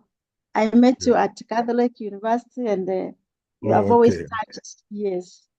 Thank you. Thank you very much. Thank you. Last but not least, can we go? Yes, thank you, Prof. I was just wondering that the challenges, ethical challenges that you've projected on your slide are pointing to policy makers, the people who make policies. Now we also have the people. Okay, like they are the people. Okay, my question basically is: do we have challenges that the policy makers face? For instance, we have the funding model that we have right now, and we see university students are resisting. So, can we have resistance from the public as one of the challenges they also face? Yeah, but you know that's what we are saying, and that's what we're hoping this class will teach you, that anytime you're formulating policy, there must be stakeholder engagement, not superficial, but you get experts, you get the ordinary person, that citizen who is struggling, and you get their inputs. Then you subject it to modeling, because this is all about economics. Then you come out with something that will not be resisted. So it's I'm trying to sensitize you to say you cannot run an organization without efficient and effective policies and leadership. Okay, allow us to go on to part 2 of my presentation, because I must finish. There are 3 parts for today, then I'll leave you some work for next week. So I want to give you some examples of public policy formulation in Kenya in the following sectors. And it is, if you take, for example, the Basic Education Act of 2013 in Kenya, and this act provides the framework for the provision of basic education in Kenya, and the aim is to ensure that every child has access to quality education. If you look at that policy statement, it guarantees free and compulsory basic education for all children. And I would want you to critique, in fact, your assignment will be critiquing any of these policies that you want to critique, and then do a synopsis, a summary of Jonathan Edwards as your assignment. It establishes structures for educational governance and accountability. If you go to the Education Act of 2013, they talk of a National Education Board. And then you have the County Education Board, where I've been chairing the Kakamega one. Believe me, the National Education Board was dissolved contrary to this Basic Education Act.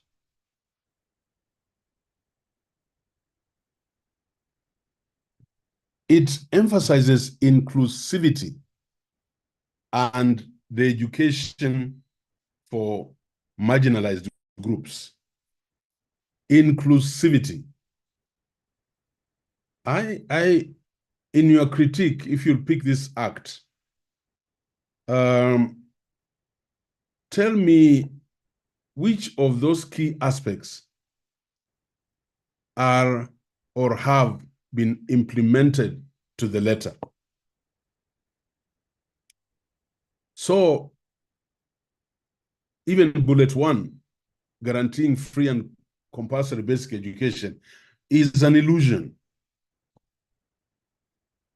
I've told you bullet 2, structures of governance and accountability. We know the Teacher Service Commission, for example, has never told us how they appoint principals of schools. It is at their discretion.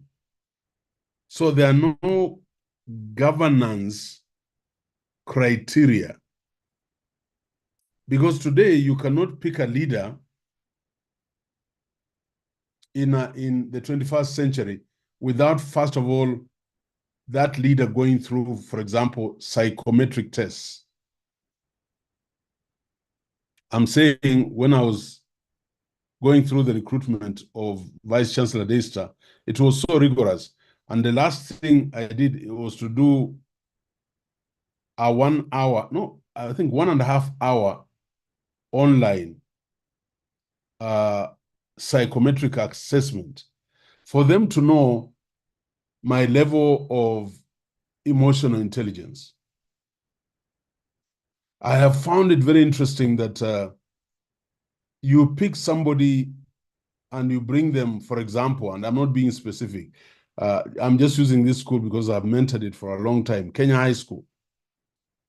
Who becomes the principal of Kenya High School? Who becomes the medical officer in charge of Kenyatta National Hospital? Who becomes the PS of education?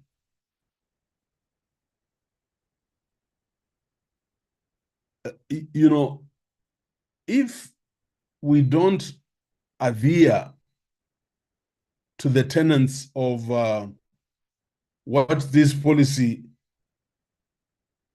was intended to achieve, then we have a situation where we are today.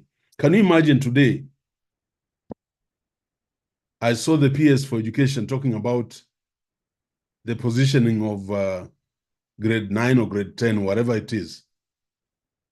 Should that be a matter we are debating now, or this is a matter that should have been settled and policy formulated when CBC was implemented? So you are now trying to build 13,000 classrooms across the country. Does the economy allow? And what are we looking for? For example, are we looking for classrooms? No. I was part of the architects of the CBC. We are looking for skills development. We are looking for correct placement. A classroom with desks inside would not tell you whether this student has an inclination towards chemistry, physics, or whether this student is gifted in music or running, or whether this student is a social scientist. You know, okay, give us the 13,000 classrooms, but do they meet the imperatives of the CBC curriculum and intention? The answer is no. And then emphasizing inclusivity. I have traveled the length and breadth of this country, and you cry for the country. Just the discrepancies, if you go to Lokitang, Kakuma, and you see those schools and you compare with Nairobi Primary or Kisumu Primary or Nakuru or even Kakamega Ndani Primary School, and yet it was emphasizing inclusivity and equity. So these are the things I want to trigger in your mind as you engage, and you're going to engage with the case studies in policy formulation, implementation, and evaluation as we move along. If you go to the health sector, those of you who are inclined in the health sector, there's the Health Act of 2017. And this legislation consolidates various health laws and provides a framework for the delivery of health services in Kenya. Look at key aspects. Establishes a devolved system of health service delivery.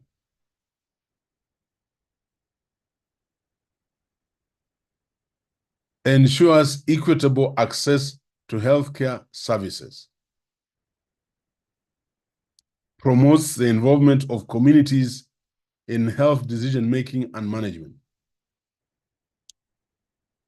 And I'll be asking you people to critique these policies. And so when I say like the Health Act, I expect you to go and research and bring out the whole act, look at the key aspects, and then evaluate the level of implementation, the challenges, and the current status. The agriculture sector, it is the agriculture sector transformation and growth strategy, 2019 to 2029. And this strategy aims to transform the agriculture sector to ensure food security and improved livelihoods. So what does it do? Focuses on enhancing productivity and resilience in agriculture. I'll want, if you pick this as your case study, how are we in that aspect? Promotes value addition and market access for farmers. You know how tons of mangoes and pawpaws and name them, and tomatoes go to waste. Encourages the adoption of modern technologies and sustainable practices. Are they there?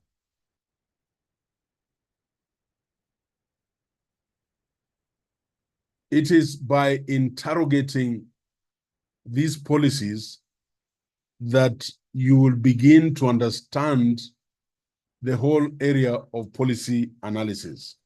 And a lot of material is in the books that I've given you for reference, but you can also find other resources on the net. The transport sector, the National Transport and Safety Authority Act 2012. This act established the National Transport and Safety Authority, NTSA, to oversee road safety and transport management in Kenya. NTSA, have the road accidents increased or decreased, and why? Key aspects was to provide a framework for improving road safety and reducing traffic accidents. I would like you to go through this act. Even before I teach you, give you the tools for policy analysis, just looking at those aspects, can you give me a position, a critique? Look at this one: regulates public transport services and enhances the efficiency of the transport system. Look at the chaos we have in Kenya with matatus. Supports the development of infrastructure for non-motorized transport and public transport systems. We should have lanes, like in developed countries, for bicycle riders, for pedestrians, and so on and so forth. Now, each of these policy examples is a manifestation, of course, of Kenyan government's commitment to addressing the challenges within the sectors while aiming to improve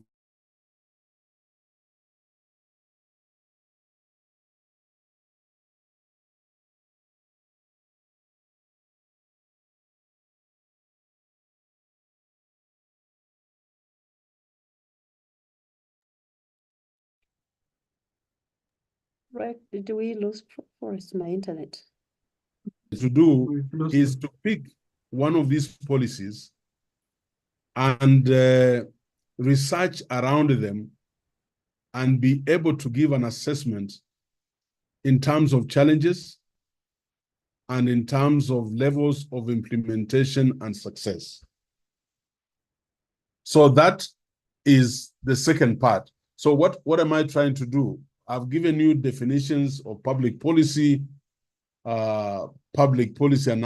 analysis, and of course, professional ethics. Based on those notes, I want your assignment will be to pick one of these areas and engage with it,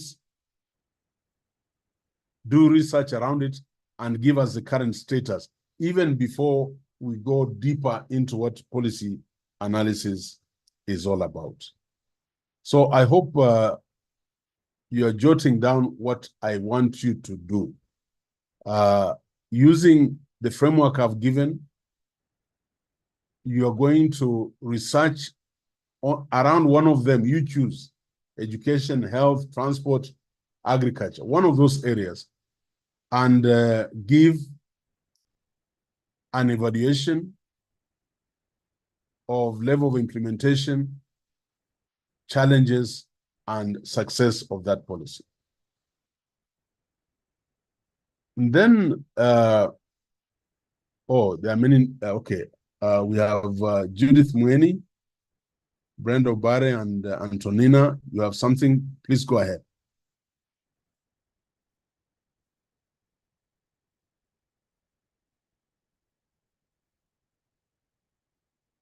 Your hands were up, or you brought them down. If you brought them down, I can still see Antonina. Please go ahead, Antonina. Yeah, good. Thank you, Professor. I really appreciate the contents that we are interacting with. My question is building towards some of the comments that were earlier made by my fellow students. And it is with regard to the so-called the software versus the hardware, where it is said, and this is where I would want... You're right, you're right. Yeah, I'd want to hear your comments, particularly because having been a master in this industry, you are able to verify whether that statement is correct, that we do not have an inadequacy of good policies, but we do have an inadequacy of leaders of integrity, leaders who would actually be able to carry the good policies that have been designed in all the way through to implementation. And it is also coming from a place where we have seen in the past, particularly on the ground. I am a mashinani leader, and you hear comments such as, "Huyu ni mwizi wetu." You know, this is a thief, yes, but it's our thief. So that you may have a leader who has good policies, but they will not see the light of day simply because there is a mindset on the ground. There is a value system in the ground that frustrates the good policies. And so that the question, the bottom line question that I have in my heart is, we go through this class and we learn the rigor of coming up with good policies all the way to implementation, but we struggle with a system that hinders the good policies. How do we wiggle out of that and probably even focus on growing value-centered leadership, value-centered politicking, that would then support the good policies that exist. So those are just my raw thoughts. And it probably would even be asking, is this cost valid with regard to where Kenya is at right now? And probably just seeking some encouragement towards that. Thank you very much. Thank you, Antonina. Very well put. And I'm hoping that by the time I finish with you, you'll have a very balanced and the needed expertise to evaluate policies, but influence both the formulation and the implementation of those policies. It is unfortunate in Kenya and maybe other African countries, let's be fair to our country, that the politics decides. So the matters of the heart, we are devoid of those matters, and there are things I would be very scared to do if I was a minister in this country or even a president. My conscience I would struggle with it. I'd be very scared because I know the perimeters that promote cohesiveness in the country and by extension, the governance and the implementation of policies to bring about social justice. So this is a very, very intriguing, encompassing course, and I'll be asking each one of us to open up their minds as we go along. Ofula Kenneth. Thank you, Prof, for the insightful reflection. And as you were speaking, one of the things that I think one of the students asked, my colleague asked, was if this is a global issue. And I was happy the way when you mentioned about the influences of public policy, and I've been battling with listening to what is happening even in Britain with regard to professional ethics that has placed things to do with the post-office crisis and the very recent things to do with the global COVID-19 corruption that has gone around all through. My question would be perhaps in light with the social issues, economic condition, and political ideologies, I've noticed the big techs in high institutions are having an influence because of the economic conditions in higher institutions. And secondly, also what is happening with political ideologies, especially in America. And do you think of immigration laws influenced by which politics really is dominating, and especially the abortion laws? How do you navigate in the social, economic, and political in the global space? Wow, yeah. Maybe that's the intention of this program. And you have brought in very many other constructs. And the question is, how do you then position yourself means as a country, in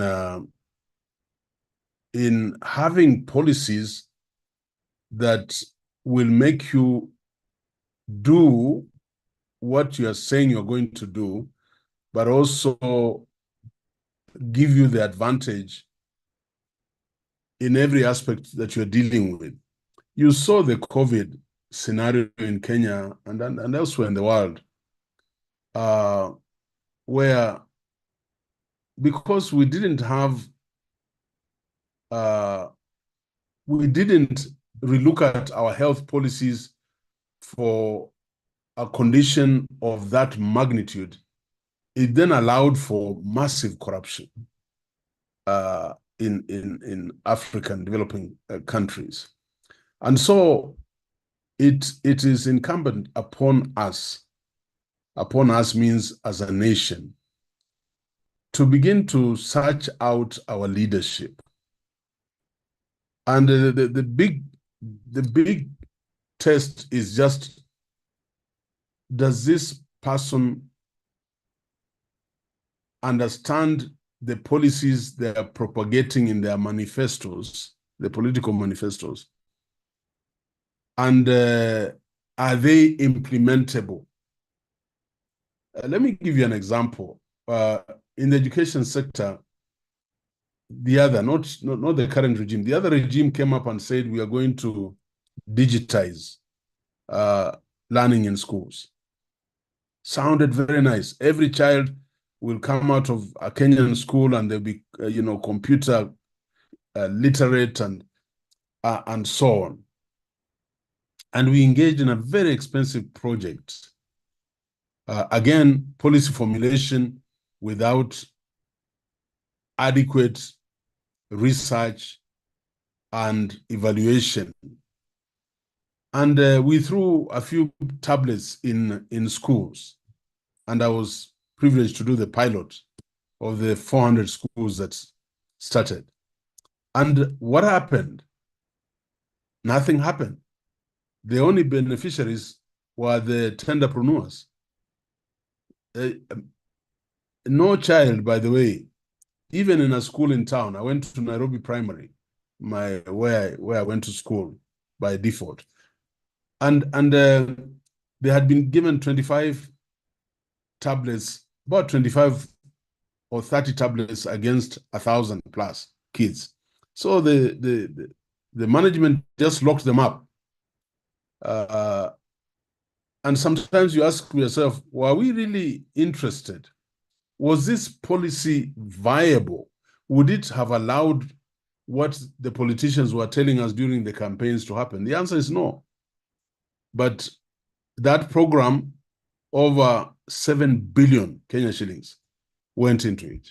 And I'm talking from as an insider, because Moi University was given 25 counties to supply the pieces. We supplied the pieces.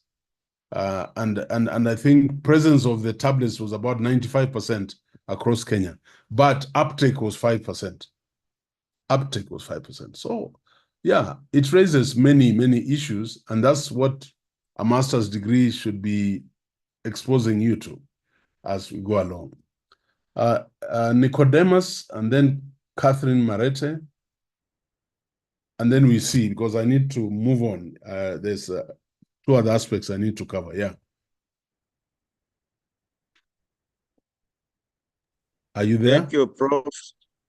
Yes. Nicodemus speaking. Right now I'm in Turkana North. I'm at home along Lake Turkana. But there's no light, but then I'll try my best. Wow, this has been a wonderful lesson. One will be a concern, but another one will also be helping you in actually preparing us, because the objective of you teaching us is to influence one or two things to happen in this country. The ultimate target of public policy is to improving the quality of our lives. And Prof, we must come into an agreement that there are things we mention in the process of us enlightening the public, our students, the people we are targeting. We end up at one point mentioning examples. But we have one thing that is actually delaying our main objective. Our students focus at examples and they tend to forget the main content. And I think even by the time you're also interacting with us today in this master's class, you might have also drawn one or two conclusions in regards to what we are and what we are and what we anticipate to experience. Why am I saying this? We've mentioned that our country has had a lot of manipulation of policies, formation of policies. Thereafter, these policies get manipulated and actually they get distorted in the process. I would wish to suggest that at one point, when we are mentioning issues to do with policies, like today you are targeting us in this particular very unique course, that a lot in your objectives should actually help us to ventilate into how best we can help the main challenge that we would want to address. That is what the causes would want us actually to focus at. When we say our country has done this and that, that has actually been the greatest focus of many of us students. And probably that's why we may not be able to see whether we are moving on or we are actually retrogressing in one way or another. This is actually the most pertinent issue that's affecting us. You've mentioned issues about implementation. I'm a teacher, I'm a principal. You've mentioned about the issue of implementation of CBC. That now, even when we had already begun to settle that, probably we are going to look into seeing how we can be able to allow the presidential task force recommendations to take its effect. From that, again, the appetite is already graduating and actually escalating to higher levels at the at Jogo House, where now, even when they said we are going to have up to grade 9 in primary, they have even gone further to say they are going to have grade 10 in primary. Imagine that. Yet the country is still grappling with issues of economy. We are talking of meager resources to allow us to implement, and we are still going back to the donor community to appeal or to make an appeal that we cannot be able to move forward with this new curriculum because we do not have resources. Yet, we've collapsed 12 classes at most, 15 classes at most at secondary school level, and we've introduced 12, those are 12 streams, that's one class at secondary school level, and we've introduced an additional class to primary schools. Yet they do not have capacity. We are that quiet.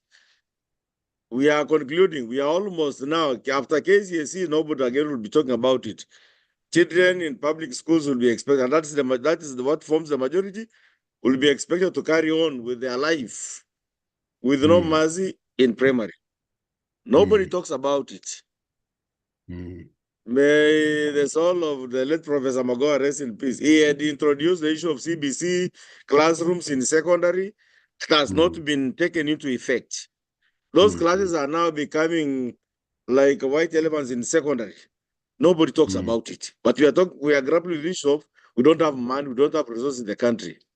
Prof, let us, I know, I want to influence your lesson planning so that we attack this issue head on.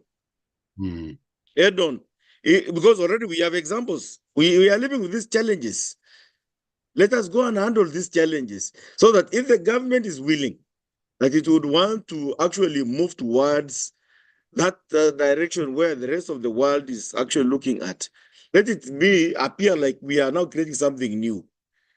Because what are we talking here? Every time we want to think about creation of a new curriculum, we say Kenyatta began in 1963 and said we have 3 prime enemies in this country that we must kill. This has become a generational history. So how long are you going to conclude this? You really want to show now, that one aside, you've given us 2 assignments. How I wish you coordinate. We believe, and this is why we are moving. We are moving today in full force and with a lot of population.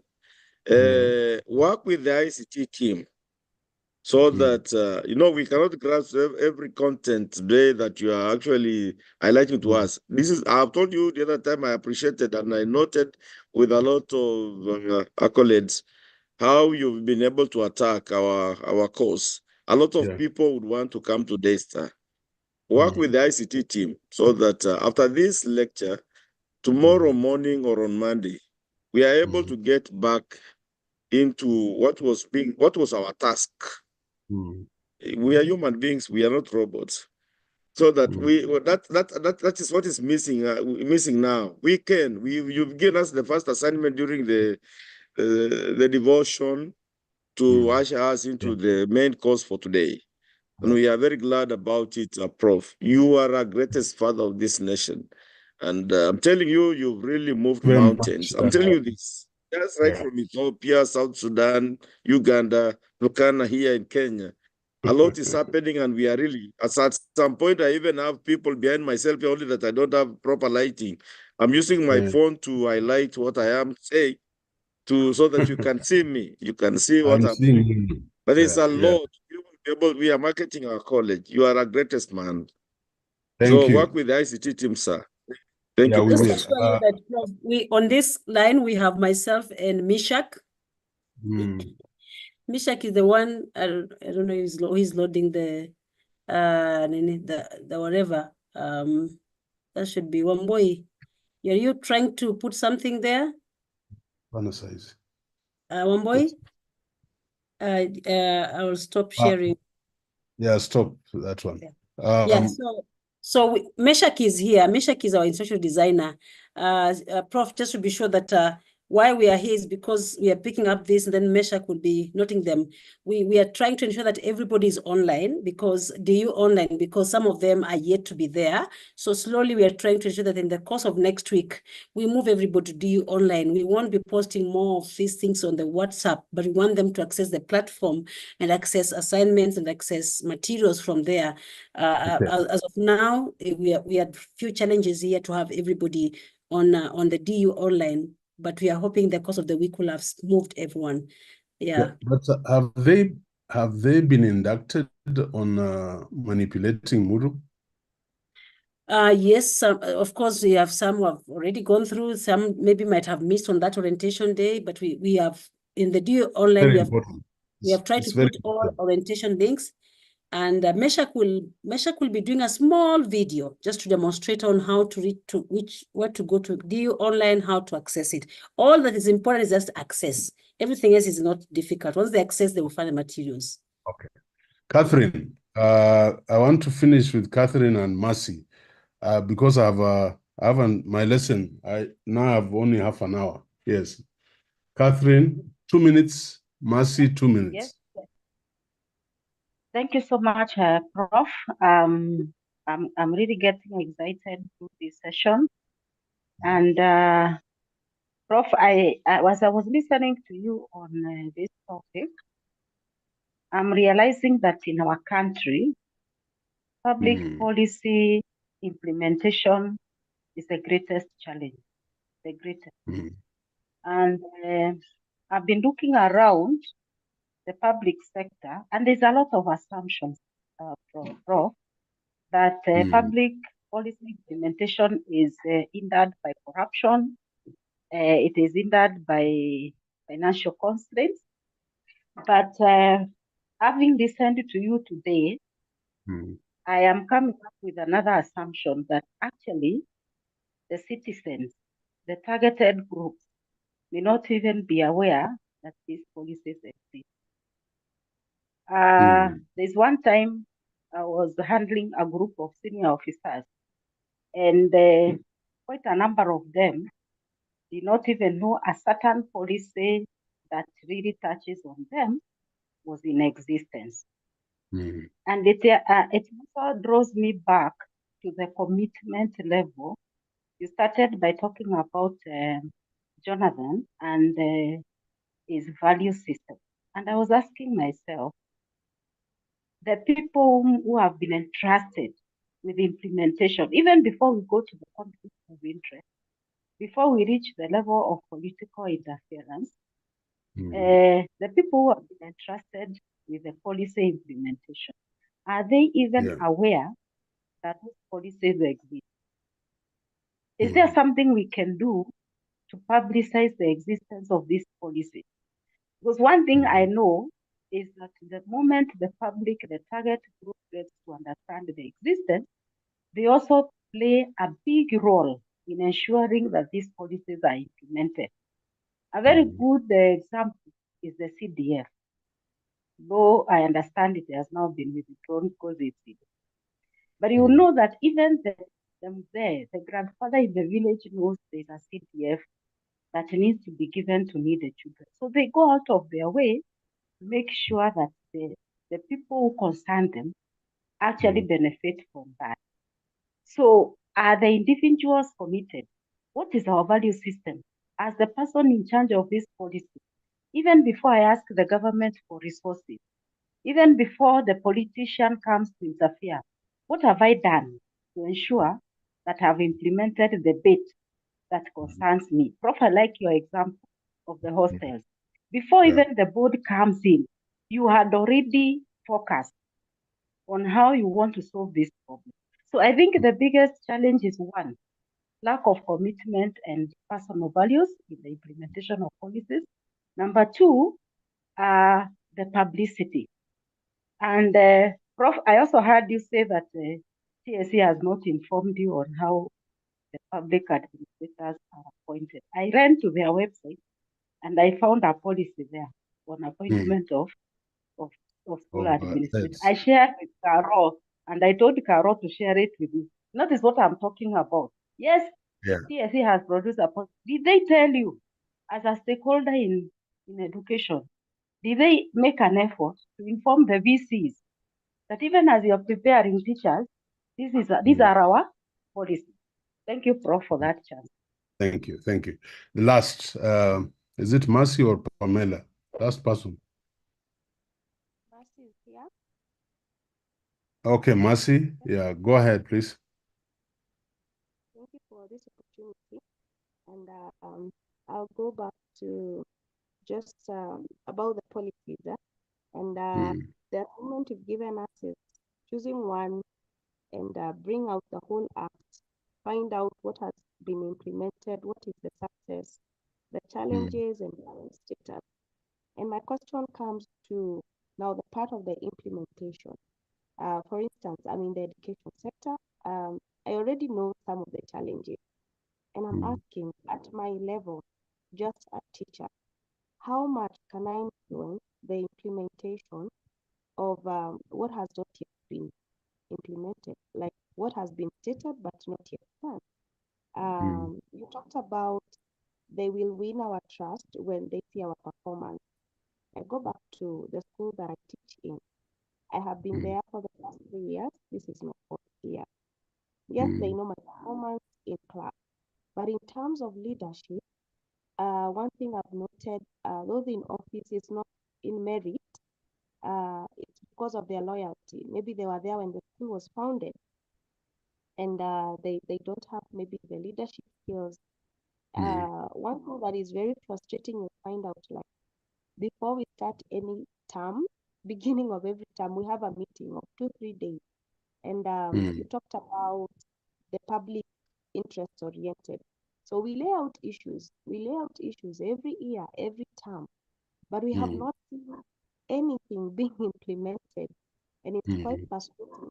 Now, I'd like you to give us maybe a skill or a secret, something that will influence this implementation. Because yes, we have found out, we can identify it, we know the solution, but to access, to get the breakthrough, to get now, the success coming to us, how do we do it?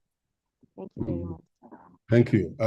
Thank you very much. I think all these are systemic problems, and for me, then I'm very happy because it is telling me that this course is getting the desired results, to sensitize all of us about policy analysis. And I'm picking the whole thing of policy analysis and why we are failing or not moving forward. But you must be an influencer in your environment. You must be an influencer, and it must be deliberate, Mercy, in your mind. And it starts when you demonstrate performance. If there's something you want to reconfigure in that school, demonstrate performance, and you'll penetrate the whole moral ecology of that institution. And I guess that is the biggest challenge that we are having. Just ask yourself, the generation Zs, if you want to call them, how did this phenomenon come about?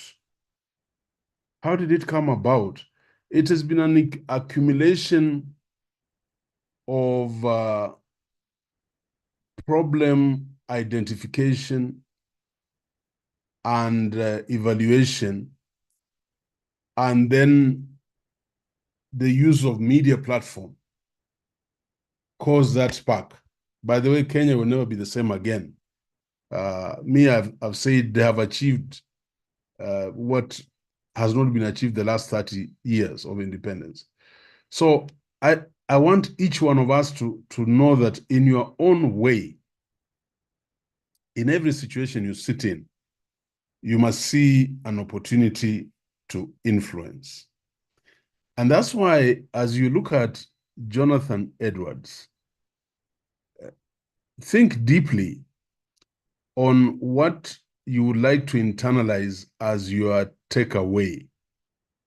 If at the end of this course, we will have people dedicating more time to reading, because then you become better, Kenya will be the richer. And I would like us to have that mindset as we go along. Ladies and gentlemen, just allow me to do part 3, because I had wanted to do 3 presentations for this session. Then we will end the day. And I just want to use these challenges to policy formulation in view of what I've said and what I want you to do for assignment. And I would like, by the way, I would like to see flashes of brilliance in those cases of policy in the various sectors where you choose. I would like to see flashes of brilliance using what we have covered today, but also getting into the books and bringing out something that will not just enrich you, but enrich those of us who read that. And I'll be telling you the kind of pages I want coming from you, because next Saturday, that's the time you'll still be working on this assignment. So my assignments are very intentional. Intentionality is very clear. There's something I want to penetrate in your mind, starting with Jonathan Edwards, and then you looking at a policy and evaluating it even before we get into the actual tools of policy evaluation. So I want to pick this funding model of university education in Kenya, and inadequate funding. So government funding for public universities has not kept pace with the rising cost of education and inflation, leading to financial constraints on institutions. And as we do this, I want you to keep asking yourself, what is the problem? Because of this, universities struggle to maintain quality education and infrastructure, therefore affecting student experience and outcomes. And we are preparing people to enter the labor market. So this is very dangerous if the quality we're giving based on the infrastructure is not going to give us the desired outcomes. And if we try to increase tuition, this will push education out of reach for many students, exacerbating inequalities. So I always give this phrase: that boy at Lumino Secondary School in my home comes from a poor home. So he can't go to Kakamega High School or Friends Kamsinga. He goes to Lumino. They find a school that has 70 students in a class with 2-3 textbooks. So the consequence is that that student, after 4 years, will get a C- or a D+. And so what we have done is magnified the inequalities, because that home has sacrificed, although the Act, Basic Education Act, tells us education is supposed to be free, it isn't. So it then brings me to a very sad statement that led to the creation of cooperatives in the world. That was in Germany. Because the farmers on land owned by landlords, they were just squatters. And those people would find themselves there. They are born there, they grow there, they marry there as squatters, and then they'll be buried there. That's what this system is making me see. So a famous saying that led to the creation of cooperatives is that the rats born in the gutter, first of all, they are conceived in the gutter, they are born in the gutter, they grow in the gutter, they multiply in the gutter, and they will die in the gutter. That's what we're talking about, inequalities. So some of us, the rats who were born in Kibera, escaped growing in Kibera, marrying in Kibera, and dying in Kibera by that stroke of luck of somebody pulling you out of there and taking you to Nairobi Primary, and then your trajectory in life changes. So these are policy issues actually affect the social well-being of individuals and society. There is over-reliance on government funding. So the first one is inadequate. The other one is over-reliance. So the predominant reliance on government allocations results in budget shortfalls, especially in times of economic downturn or competing funding priorities. Yesterday, I heard our deputy president say their budgets were cut by half. What are the implications? Lack of diverse funding streams can hinder universities' ability to innovate and respond to market demands, leading to a mismatch between the educational outcomes and labor market needs. And I've seen this. I tell my students in Daystar, they are very lucky. Every space of Daystar, main campus or Nairobi, there is free-flowing internet. I was in a public university, one of the biggest, and we had sports where internet could be accessed. So because I was a vice chancellor, my internet support was the strongest. So in the corridors leading to my office, the staircases would be crowded with students on their phones trying to use the internet. Obviously, you don't expect that student to attain the quality level that you're looking for. And that's why I keep asking people. South Africa amalgamated their universities. I think there were about 22 universities. They reduced them to 11. Why are we starting universities that are apologies for high schools? Why? Why? Is it because you want the rats of the gutter to die in the gutter? Why don't we stop this expansion of universities and consolidate the ones that are there and give them the required funding? These are policy options. There is the quality assurance and standards.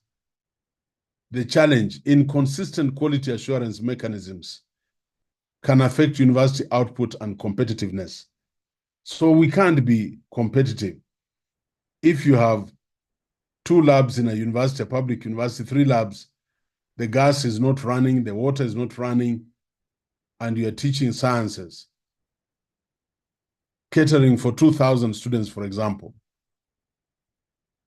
So what are the implications? Poor educational quality can result in graduates who are ill-prepared for the job market, and this will affect national development. It may deter international partnerships and collaborations and limit student enrollment, particularly among foreign students, because nobody will want to collaborate with you when they know you don't have the facilities. So you see why policy is so important. If Kenya had said we will have 30 universities and then have a Marshall Plan to have those public universities equipped state of affairs with a state of equipment, where would we be? Those are some of the questions, the implications. Policy fragmentation is another challenge. The existence of multiple stakeholders. There's the Ministry of Education, there are university administrations, there is HELB, there is University Funding Board, there is COOPS, there's the private sector, with different priorities, does complicate coherent policy development. So policies may become reactive rather than proactive, leaving underlying issues unaddressed, like we are seeing with the funding model. We are being reactive rather than proactive. And then inefficiencies and conflicts between stakeholders can lead to delayed reforms and implementation inconsistencies. So there's so much conflict. You have HELB, you have COOPS, you have the government, you have the presidency, you have all these things. And so you get policy fragmentation, which then becomes a big problem in terms of attaining the desired product, whether it is in agriculture, in health, in education, and so on. For me, equity and access concerns, and you know, that's why public policy was developed, so that there is social justice. So the current funding model may disproportionately disadvantage students from marginalized communities or low-income backgrounds, limiting the access to higher education. And I have so many students who have come to Daystar. They want to come to Daystar because of the facilities, but the government says because you are going to Daystar, you must be able to fund yourself. So unequal access to university education undermines the principle of inclusive education, perpetuating cycles of poverty and inequality. And I want you to open up your minds as students in a policy class to know that these policies, the end expectation is social justice and improved quality of life. Now, this you read on your own. When we had the issue of COVID, some of the problems we are facing now were a consequence of COVID-19 pandemic. And we must have policies that cushion the country against unexpected occurrences such as COVID-19. So in conclusion, the challenges of the funding model of university education significantly influences policy formulation and implementation. So addressing these challenges requires coherent strategies that engage all stakeholders, diversify funding resources, and enhance quality assurance to ensure equitable access to higher education while maintaining the expected standards. By the way, diversification of funding sources. We know that the government cannot fund the 33 plus public universities in the country. We know they can't, but we still are waiting for the government. Go to Harvard, go to Cambridge, go to Stanford, go to Texas A&M, go to Strathmore, go to Daystar. We have had to sort for diverse funding sources to move forward. Dr. Mwaka is the acting director of the Directorate of Research, Innovation, Commercialization, and Entrepreneurship. We had to think, how are we going to set up an innovation center? So I have had to build relationships with Manu Chandaria. I'm trying to build relationships with Vimal Shah of BIDCO to help me put up this innovation center. I can't rely on tuition. Today, we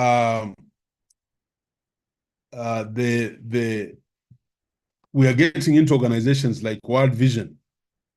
They are taking now Daystar as their research consultant. We are getting a consultancy now from them to look at, to do an evaluation of their programs, the child development programs across the country. You know, and many other things. We are doing we won a joint consultancy with Jomo Kenyatta University of Agriculture and Daystar on the North Corridor Highway. So Jomo Kenyatta is looking at the technicalities of road construction, bridges, and so on. We are looking at the social impact, the drainage system, how they're affecting irrigation. We are looking at the safety of the communities. We are looking at provision of public health and schools as an accrued benefit from that road passing in that community, and so on, as a diversified source of funding. So I'm saying that effective policy reform would support sustainable development and improve the overall quality of education in Kenya.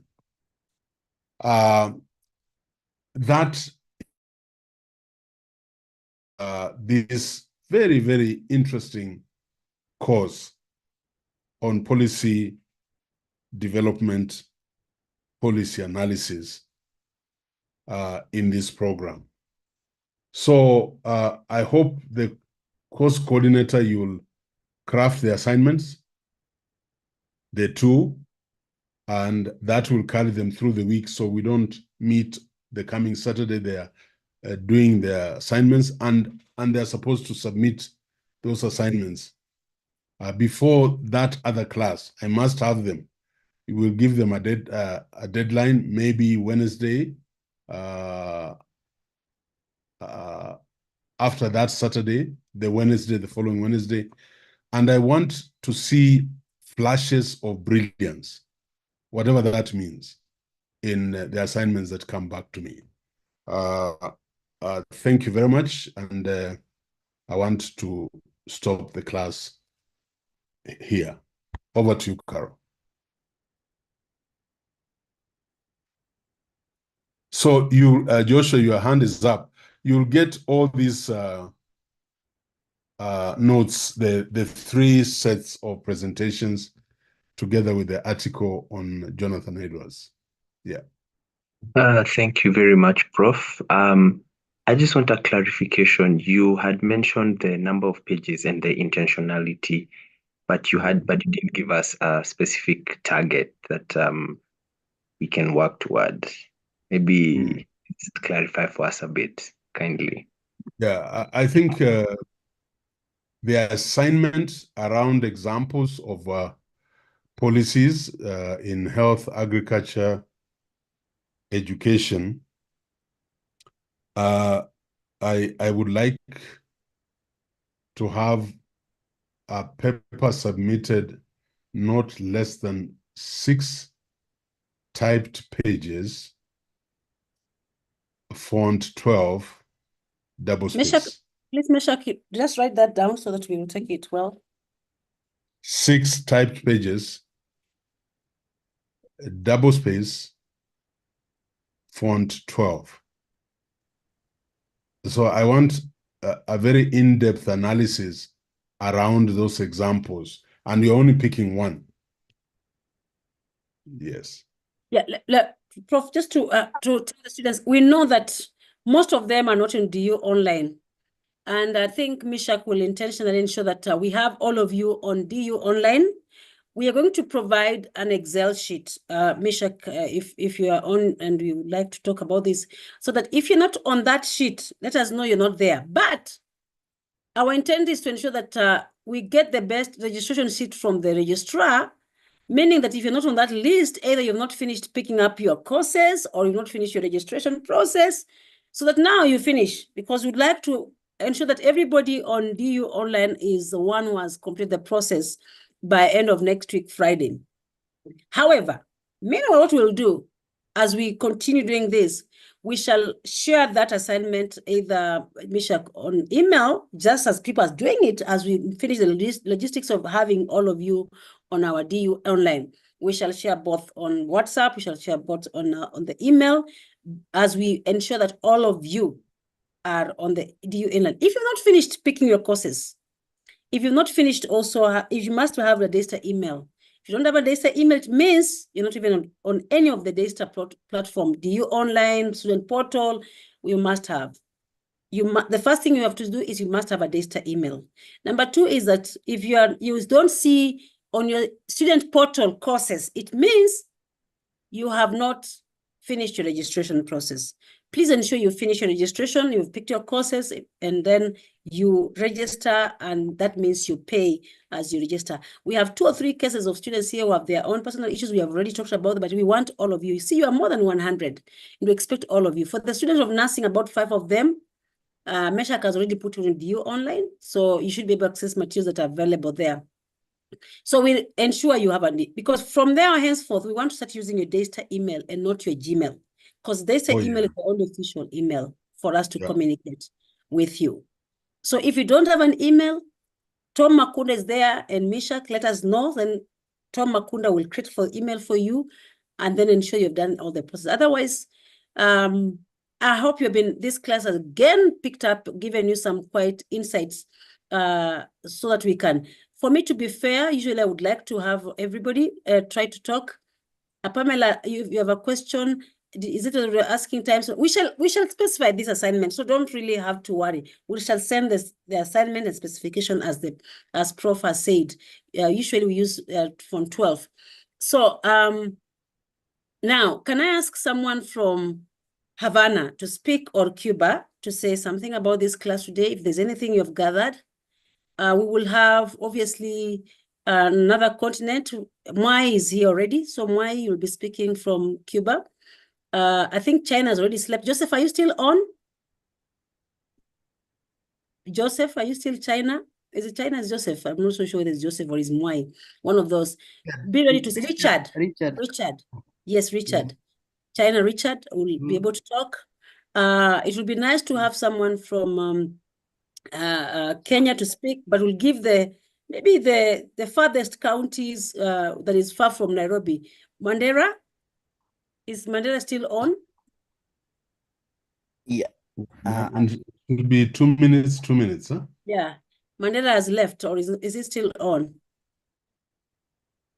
Yeah, so if you don't have Mandera, we will give Mais from now. So go ahead as I look for other people. I'll post them who is talking there. So let me have China. Richard, is there anything you're getting? It's 1:30 a.m. 1:30 here morning. Yeah. Yeah. Good evening, everyone. Thank you for the opportunity, and Dr. Ayiro. What I can say about policies here, I can try and give a bit of what happens here. Because in China, policy is highly centralized with a top-down control from the central government. There is strong emphasis on party discipline, and a lot of surveillance is done for compliance. Mostly the local governments make their own policies to adapt the regional needs, but the central government always oversight so that you are on the national goals, but you are getting what your society needs. Because if you look at policies on garbage collection, transport system, affordable housing, they are implemented like in garbage collection. It starts from your house. You separate garbage accordingly. The ones which can be recycled, you separate them directly from your house. So when it is going out, it's already separated. It's a very big country, but you cannot get a plastic bag on the road. Everything is clean. I don't know, in Kenya it is banned, but when I came there in July, everywhere you have paper bags. The affordable housing, here, the government do it. They have a plan. They know where the funding is coming from. We get the idea from China, it comes to Kenya, it is done in a haphazard way without thinking about it, it collapses in the middle. When it comes to the transport system, here the government provides the transport system. There is the buses, the trains, the metros. Those who want to ride the bikes, they are on the road. When you use the bike, you put it safely, then you go where you're going. So I think our place, my country, what is ailing us is discipline. We have policies because we are 100 of us here. We will come up with good ideas. Where do they go after we finish with them? So we don't have in our heart to implement that, because when I become the president, I'm only thinking about myself. But here, the communities work on everything. Everyone, it is instilled in small kids. They know very well when I'm picking up this, I am supposed to separate the garbages. Just from the word go. Corruption here, it is something you can't find. You can't find drugs. It is only, even the small kids know that. I think the problem is us is discipline and the will to implement what we have. Thank you. Thank you. Yeah, 2 minutes as you talk. We'll give England, Mongolia, Uzbekistan, and Kenya. So England, I know you also double up as a professor of university, so you know what to miss time. In 2 minutes, your review of today's class. Thank you very much. Mine is to say thank you, Prof, for just the enlightenment. And I think for us, it's just to be reminded that professional ethics is a global crisis. And I appreciate Prof just bringing it out and understanding that we doing this course, it helps globally. And let's not just think local. Prof is equipping us to work in every area in the globe. So just thank you so much, Prof, for bringing emphasis on professional ethics. Thank you so much. All right. Is that Walter Mongolia? That is USA, and then Mongolia, Uzbekistan. One of you to speak. You're about 5 of you or 4. Just one, and then I'll pick for a Kenyan. We shall have Lokiriot. That's the name I was looking for. Yes, continue, Walter. Can see his hand is up. Can you hear me today? Because I've always been struggling with the audio. Can you hear me? Yep. Yeah, very clear. Yeah. Yeah. Thank you very much, Prof, and our colleagues in this class. 2 things, in my opinion, Prof. One, by your presence here and in this class, you're developing another cohort of 100 policymakers who are going to champion the right policy development and policy formularization that then is people-centric. That is in my one opinion. The second opinion is that a policy is a dream, and a dream, an aspiration of a country that must be supported by proper regulatory frameworks and legislation, without which then that dream can never be realized. We can be ethical, we can be everything else as you've guided us, but most importantly, if there are no laws and regulations that then support those policy frameworks that are, of course, that have been taken through what you call public participation, that then enables people to own that policy and that dream of a country. I guess everything that we do with public participation, right legislation frameworks and regulations that then protect those policies, it will be something then that can be worth talking about in a few years. But in 2 years, I want to believe, Prof, that we will be 100 of us out there with the right frame of mind when it comes to public policy framework. Thank you. Thank you so much. Why? That's Kenya. Thank you, Daktari. Thank you, Professor, for that session. I think for me, what I've seen is that leadership, before you even blame the government and the other institutions, it's within our space that where we begin, or rather where we are working currently, or where we are aiming at going fast, that people must have the feel of what you have learned, and we are the first people to influence. And when we stand for the right things, then definitely the society will be changed. And therefore, I agree that the culture of any institution is highly dependent on the topmost person in the helm of power. And we can see that from your leadership, where the experience you have had with the other lecturers, the doctors, and other workers within the institution is a proof that we can also influence the small institutions where we are. And in turn, the generation we are raising will also have an impact that is positive. So we have a space not to lament, but majorly to change the society. Thank you.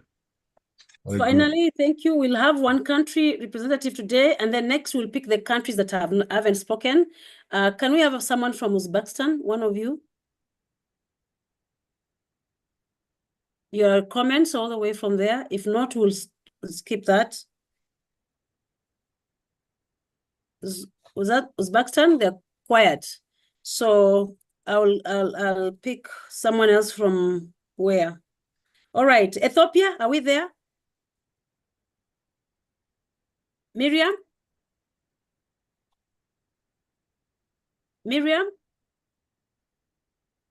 are you Ethiopia or Swaziland? There's Swaziland? All right, so Pamela, go ahead and we shall finish.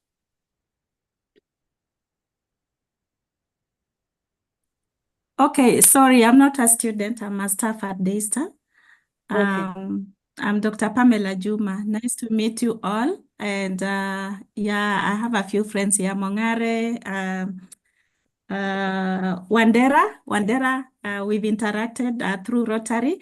So this is a very interesting course. Congratulations everyone for joining. I just wanted to make a few comments because I was seeing some comments, some questions as Professor was making this great presentation. So one of the questions I've just seen is that can policy analysis be a career? I think the answer is yes. There are people whose career revolves around policy analysis, and they're the ones who do analysis for the government. We have institutions that focus on policy analysis like KIPRA. KIPRA has been doing a lot of policy analysis and even in the health sector. And so you can pursue policy analysis as a career. There's also a question on inaction, is someone asked whether a failure to have a policy or act is a policy in itself. There are books that tell us that inaction on a public issue is also a policy. Maybe you want to see me.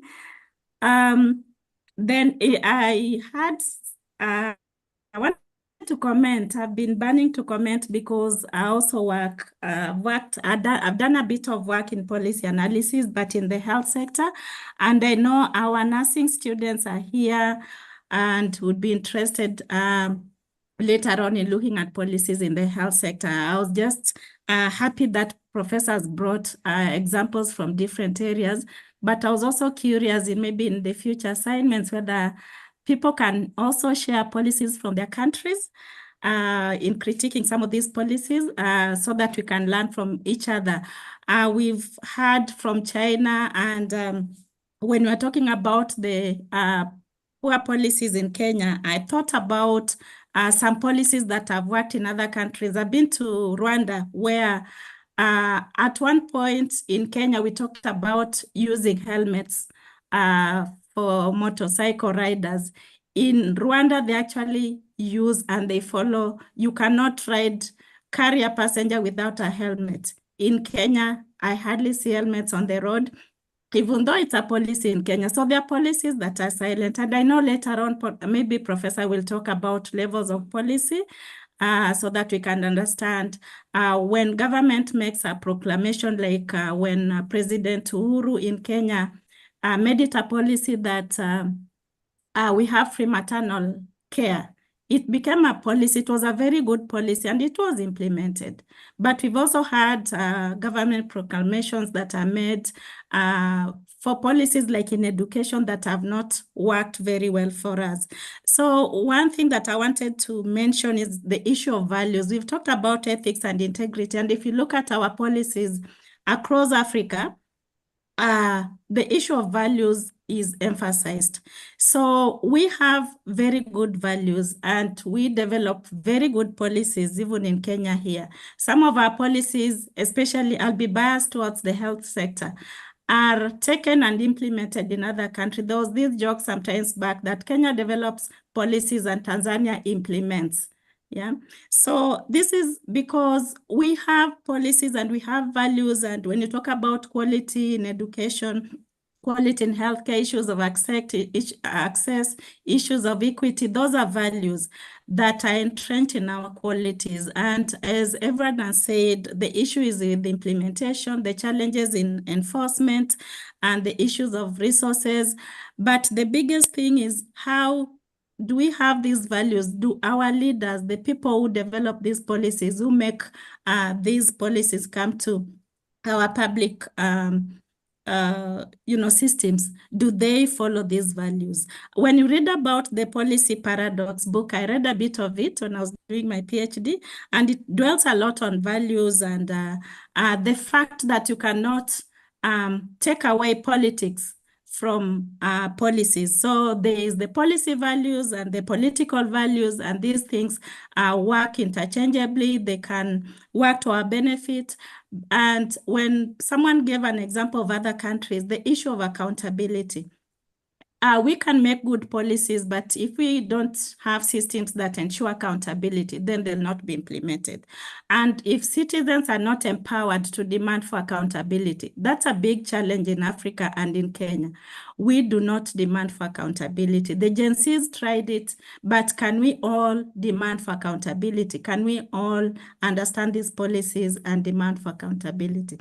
So I just wanted to make a comment because this topic is a topic that I love so much. Thank you. Right. Very good.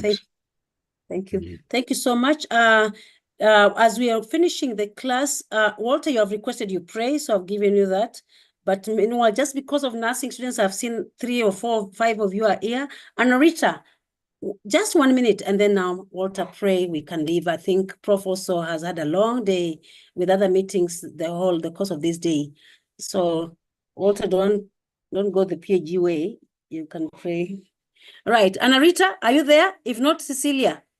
I was checking the names of the nursing students. Anna Rita, Cecilia, or Joy. Anna Rita, I've seen you. Are you there? Not. Cecilia, Wakiamau. Not. Walter, you have requested you want to pray. Please pray for us. And thank you so much for coming in. Wish you a good day or night or morning, and we see you. For policy, we will see you after next week. But for research, we see you next week. Shall we bow our heads and pray? Spirit of the living God, how grateful we are this evening, this day, wherever we are around the globe. We thank you for the opportunity that we've got to learn. We thank you for the opportunity that you've given us to be in this class. We don't take it for granted that we've got a man of God, a servant in leadership, taking us through this class, and how we pray that you open our minds and our hearts to be able to be imparted by the knowledge and the immense experience that our leader has in this class. For the rest of us, as we depart this evening, or this afternoon or this day, we just continue to seek your presence, protect us wherever we are. All this we pray, trusting and believing in the mighty name of Jesus Christ that we pray. Amen. Amen. Thank you. God bless Amen. you. I'll end here, everyone.